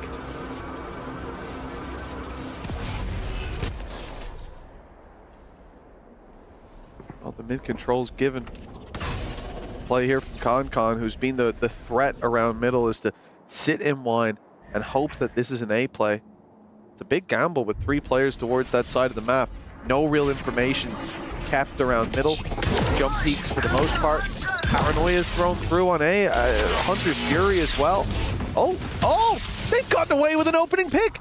That Hunter's Fury was to punish A main to get a bit of information. And instead, they've now got the advantage. Reveal is great, but Chichu, whoa, he gets enough damage in, nobody following up. What? But EU somehow picked up a double. That equalizes the numbers. That puts it back into a winnable space, but the spike is on short, alone, and challenging Con.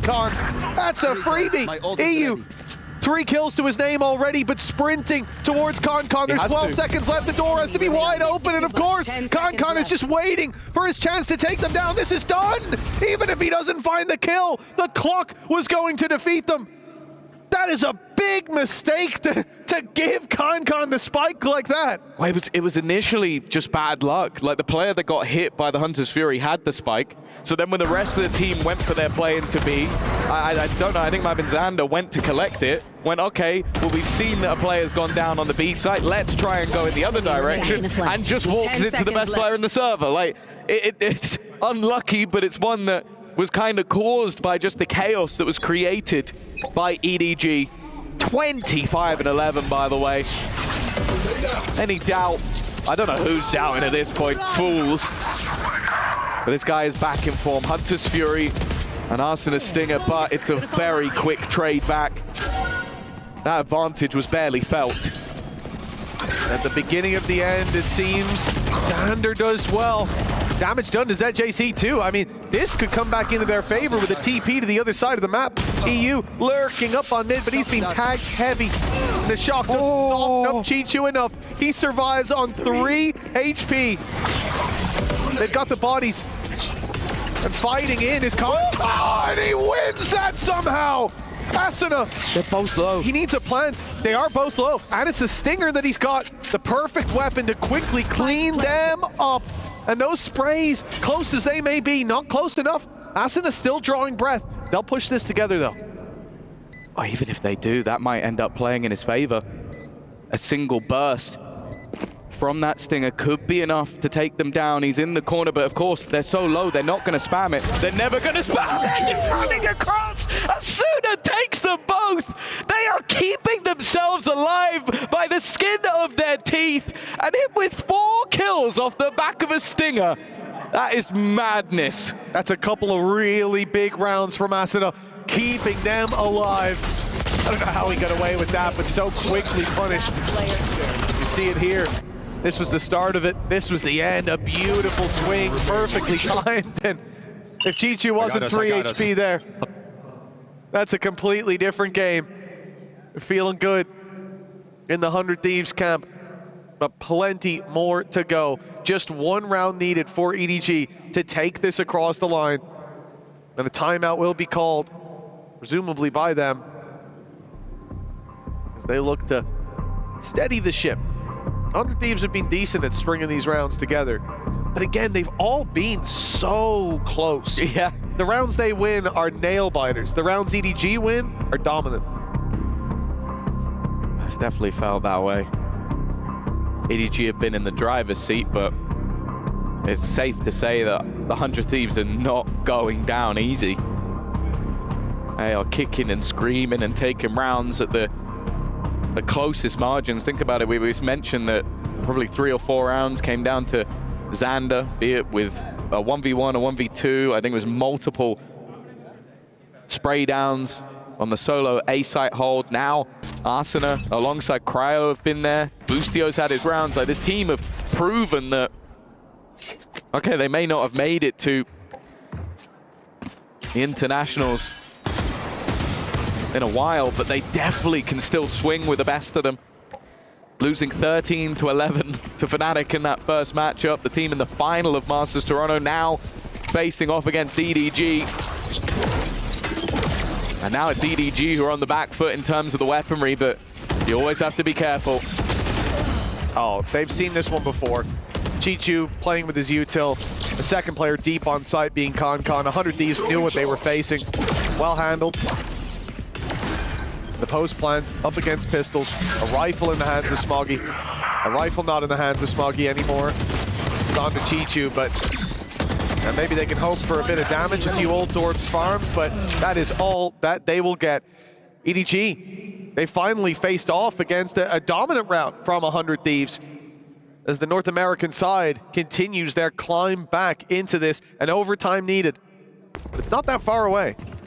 No, we thought we were going to get an overtime on map number 1 as EDG had to make a similar climb. 100 Thieves have definitely found their footing. A 4-round streak at the start of this half and then a 4-1 in response. They need to max out at 5 in a row and then continue that form into overtime. It still feels like it's a little bit away from being a reality, but EDG have definitely been sweating a little bit when it comes to some of these late games, when it comes to moments where they need to close. On Sunset, it looked a little bit easier. On Haven, it looked like they'd made the comeback happen but failed. Are they going to let this one slip? But it does just feel like you need that one round from Concon. One round from Chichu. It won't be his this time. It's Concon that's got the challenge. Oh, the damage is huge. Cryo just about surviving. A Bulldog, the weakest weapon for this squad in the hands of Concon. And almost claiming a kill already. Certainly slowing down the push as Asuna had activated his ultimate. They had Chichu off site so the traps didn't go down. And yet they're not able to push on the back of it thanks to that stall utility. That's scary as well. With 40 seconds left, there are no ults even remotely close to the side of 100 Thieves. So whereas a single kill for Concon would put that Converger's path back online. He's going to make the move across and actually spot them on the corner. That's quite a lot of information for the team, but he's going to be the one under pressure. And he doesn't get the job done. In fact, it's Cryo and EU spamming through the smoke once again. Who could have guessed it? And with 3 players, an attempted retake just doesn't seem like a plausible good outcome for the side of EDG. They're going to have to save. 100 Thieves are continuing this streak. They will be at double digits. They will be at 10. Just 2 away now.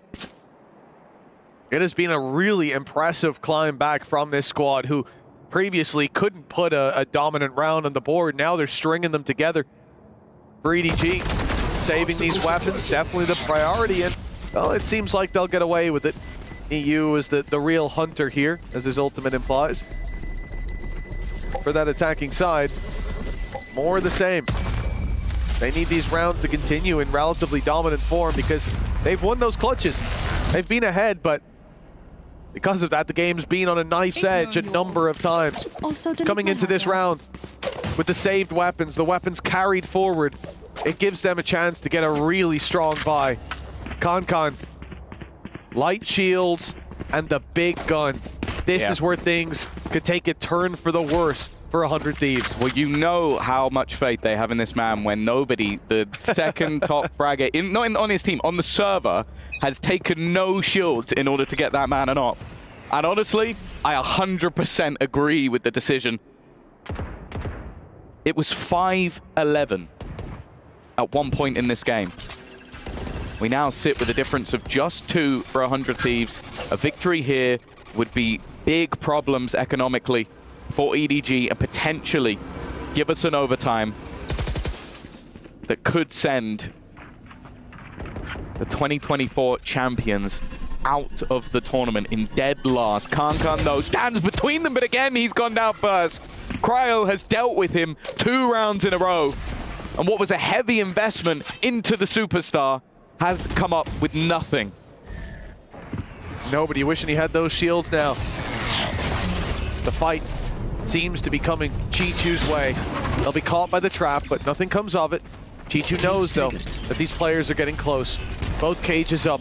He's built a wall, an area to defend, but they're about to go down, and he only grabs the one. Smoggy is in there with a double, though. Emerging from heaven, the savior of EDG in this round. EU, a sliver of health, and nobody. He could even end it with that shock dart he had primed in his bow.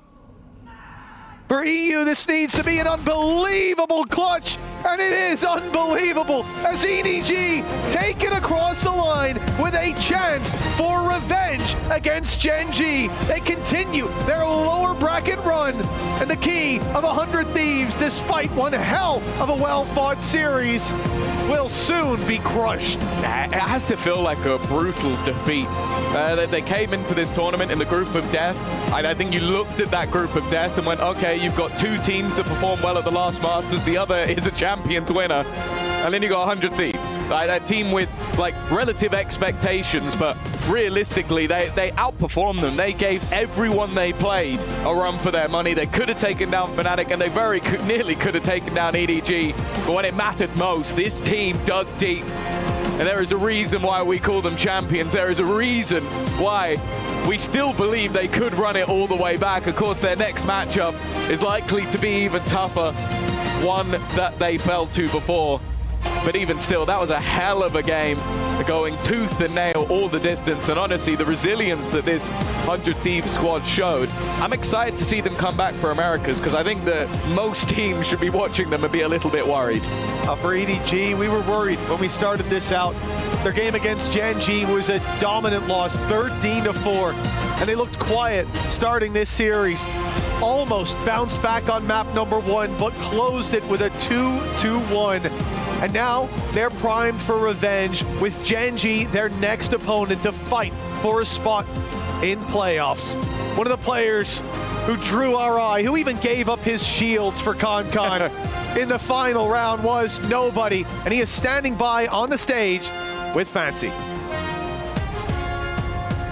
Thank you very much, gentlemen. We are here back on stage after an amazing series. It was very close. I have nobody with me from Team EDG for a quick interview. My first question to you, after you guys missed on Toronto, how important is this win for the team's confidence?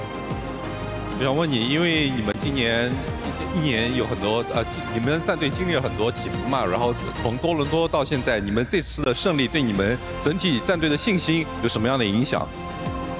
我觉得全年有起伏算是很正常的吧，我们去年起伏更大，然后这一场的话算是给我们后面的第2赛段跟冠军赛打了一个基础吧，就是来增加信心的。I think it has been a tumultuous year for us, but this win has pretty much laid the foundation for us to be able to continue this hopefully a streak of victories all the way to the championships. Well, fantastic. But I also want to ask, what adjustments did you guys make after dropping the first map? Because that was very, very close. 就是这场，因为你们是相当于是让1追2嘛，当时你们第一场输给这个100T 之后呢，你们当时战队做出了哪些调整呢？我们当时输掉第一场，我们说的是比昨天打得好一点，感觉还不错，应该后面拿下了。Even though we lost the first round, our team's response was, you know what? At least we played much better than yesterday, and we are only going to. We've hit rock bottom. We've only got upwards to go, so it'll just get better and better, and we'll definitely win it. That's fantastic. Well, since you won this match and it's an elimination match, you get a chance to go to that crushing machine and crush your opponent's key. Would you like the opportunity? 现在你们既然获得了这次胜利，你有这个机会，到这个钥匙的碾碎机面前去碾碎对手的这个钥匙，请问你想这么做吗？我觉得来到了这里，这个 EWC 的特色我必须要体验一下。I mean, this is the specialty of the Esports World Cup, so if I'm here, I'm definitely going to do this. So that definitely yes. Absolutely amazing. Perfect. So please come with me to the crushing machine, because this is what all of EWC is about, winning your opponent's key and crushing it yourself. So we will let you enjoy this moment. 这边把这个把这个。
right, EDG taking care of business against 100 Thieves. They got close there at the end, a little bit of the America's hopium, but not quite enough as Kong does put them up against the Crusher.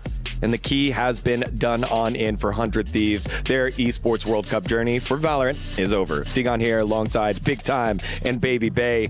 It was a great series, especially that ending there. You're starting to wonder, will the 100 Thieves magic come on in? Wasn't to be here, Baby Bay. Yeah, that was a phenomenal series. Probably one of the best ones that we've seen so far here at EWC.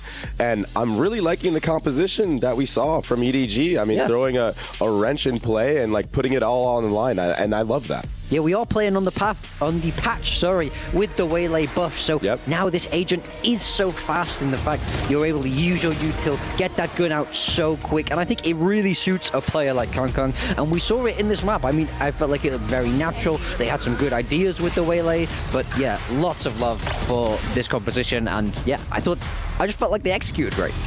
Yeah, it was extremely unique, especially how they played the defense. I feel like he was so passive in that B site, and 100 Thieves just didn't know how to deal with that. And yeah, there was a little bit of a comeback that was coming into play, but it really did feel like this entire map, EDG were just in full control. And I mean, throughout the entire series, Kong had 22 first kills, man. He was just dominant from start to finish. Yeah, definitely tough here. Now, America's region 0-2 in China in these elimination games.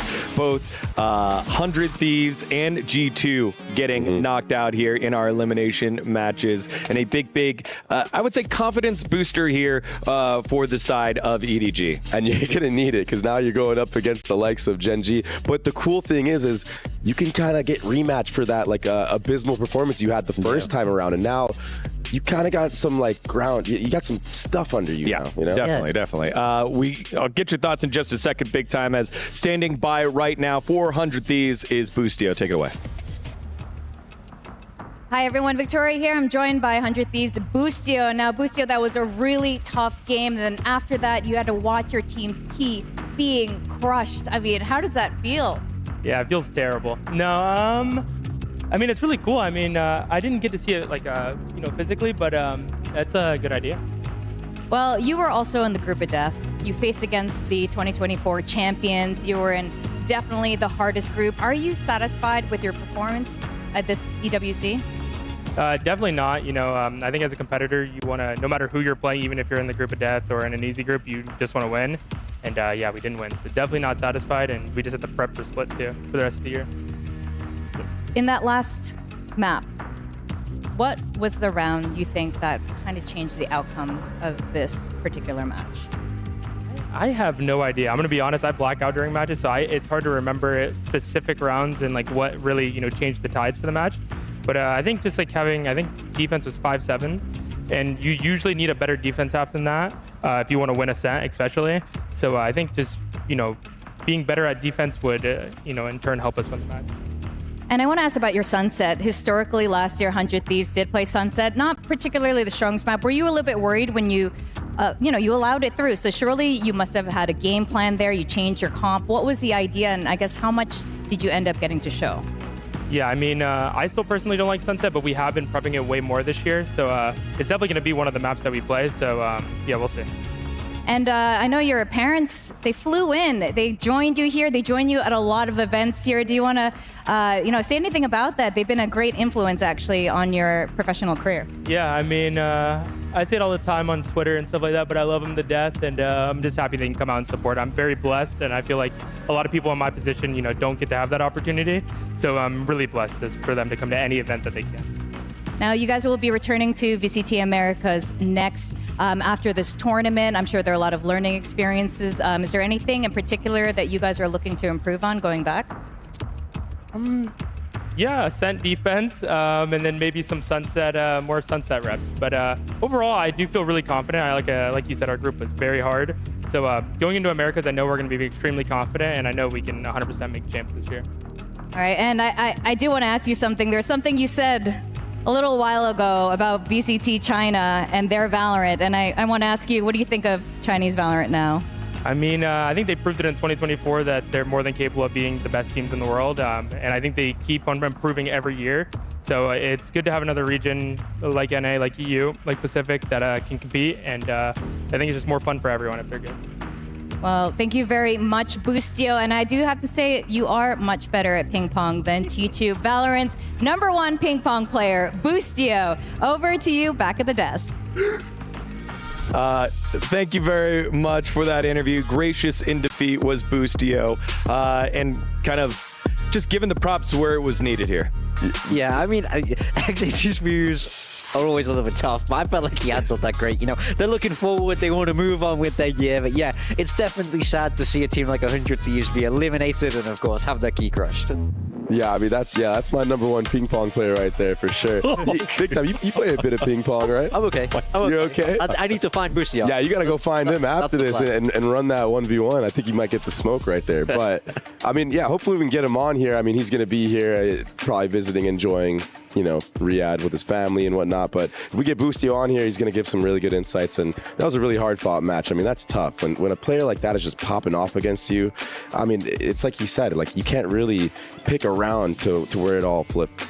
Yeah, that's part of the format and part of Esports World Cup Valorant. It is brutal. You lose 2 series, you're on out. That key gets crushed. We got to hear the pop from the crushing machine as well as we take a look at the brackets after our elimination day #1. In Group A, it was on the bottom side of the bracket. Billy Gaming going up against G2 Esports, and Billy coming out on top. G2 with the substitute, with an opportunity, multiple opportunities to try and close it on out. Billy showed some resilience. We're able to battle back. Yeah, I mean, I think Billy did play well today, but I think they have to be cleaner than they were today to beat KC. KC looked a lot more solid. Of course, no roster changes there for KC, like the kind of little bit of a bind that G2 are in. So yeah, it's on Billy to step up there. Yeah, I actually think the Billy KC game is going to be like a great matchup for both squads. I mean, it's going to be explosive gameplay for sure. You're going to see Aves versus YZ. I'm excited for that. That's good. Yeah, and again, all matches from here on out are key crushing moments. So you could see the smile on his face there. It's so every time satisfying, man. Yeah. And like just the pop and everything. It's like an ASMR video, dude. Oh yeah.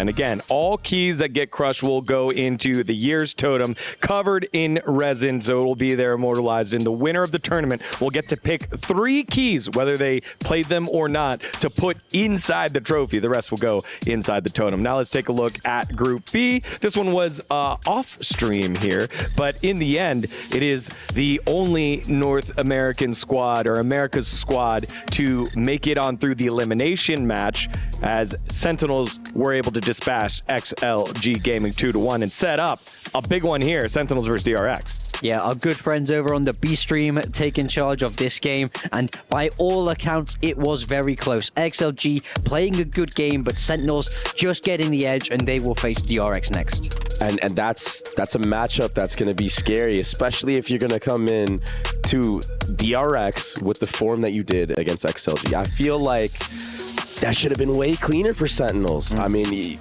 there is no excuse, right? Yeah, it's brutal. The format's brutal. You gotta step up to the plate. And DRX are young. They're hungry. I mean, they're reinvigorated.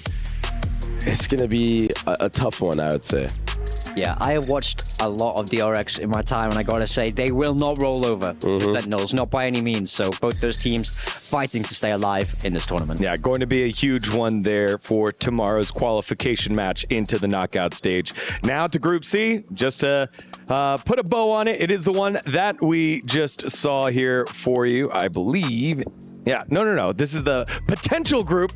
Right, Titan Esports Club and Team Heretics, they're the ones that are doing battle. Current update of the score, 10-9, Tech over Team Heretics is in a pause over at the B stream. So if you want to head on over there and catch that one, this might be the upset of the tournament so far. Yeah, that's where I'm going right now. Of course, a lot of people counted Tech out before they'd even got here. Ourselves, you know, even rated them quite low on that little tier list we did. So it would be a huge upset if they managed to beat Heretics today. Yeah, if Titans beats Heretics, I think you got to do some really deep soul searching if you're Heretics, because they went on such a good run last year, and to see, you know, just them not being able to play to what we know that the standard that they could play to is just really rough. Yeah, all the elimination matches going to that third map. So still in map 1, early days in that one. And finally, recapping the group of death, Group D, the one we just saw here on our stream. 100 Thieves falling just a bit short against the reigning world champs EDG. And that's a big wake up. You look at Gen G versus EDG. Any other tournament, this is a a Masters semifinals and Masters Grand Finals. This is a huge, huge match. Yeah, again, I'm super excited for this, especially with the confidence that EDG is going to have going in. You know, Gen G is always going to bring the heat. Yeah. And I think it's just going to be blow for blow. And both these teams are just they're just going to go out swinging. It's going to be insane. Yeah, I mean, they are out for revenge. I mean, they got absolutely smoked by Gen G, right? In that best of one. Gen G looked far, far and away the better team. But now we saw EDG recovering a little bit. Kung finding his form. Nobody in the second half of that map 3 really came alive. So if they're able to step up, they should be able to get it close. This Kong texture matchup is going to be so sick, especially because of the form that we saw Kong in on the Neon. Yeah. I'm so excited to see texture Neon versus Kong Neon. Put ops in their hands too. Let them drift around. Let them 1v1. It's going to be magical, man.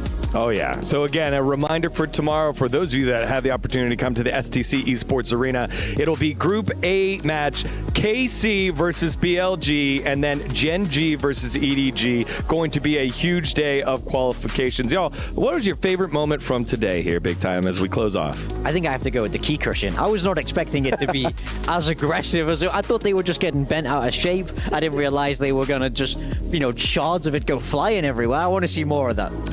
I think my favorite part of the day was seeing Kong just like kind of get that grin and like that energy back that was good. Into his team. Like I remember we were in the back room watching that and we were like, oh, he's back. Let's go, man. You know? Absolutely. I think for me, it's definitely got to be Boostio coming back and answering.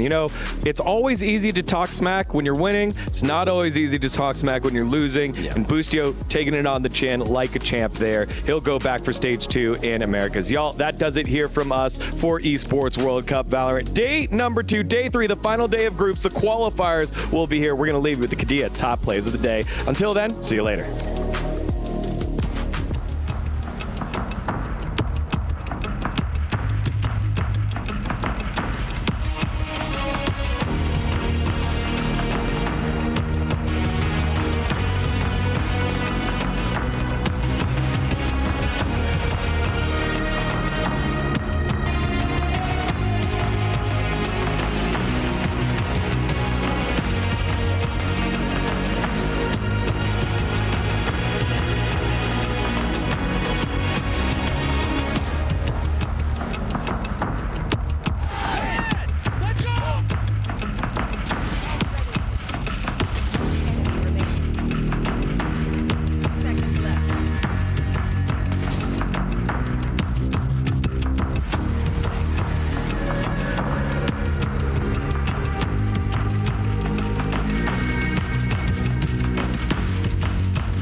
watching.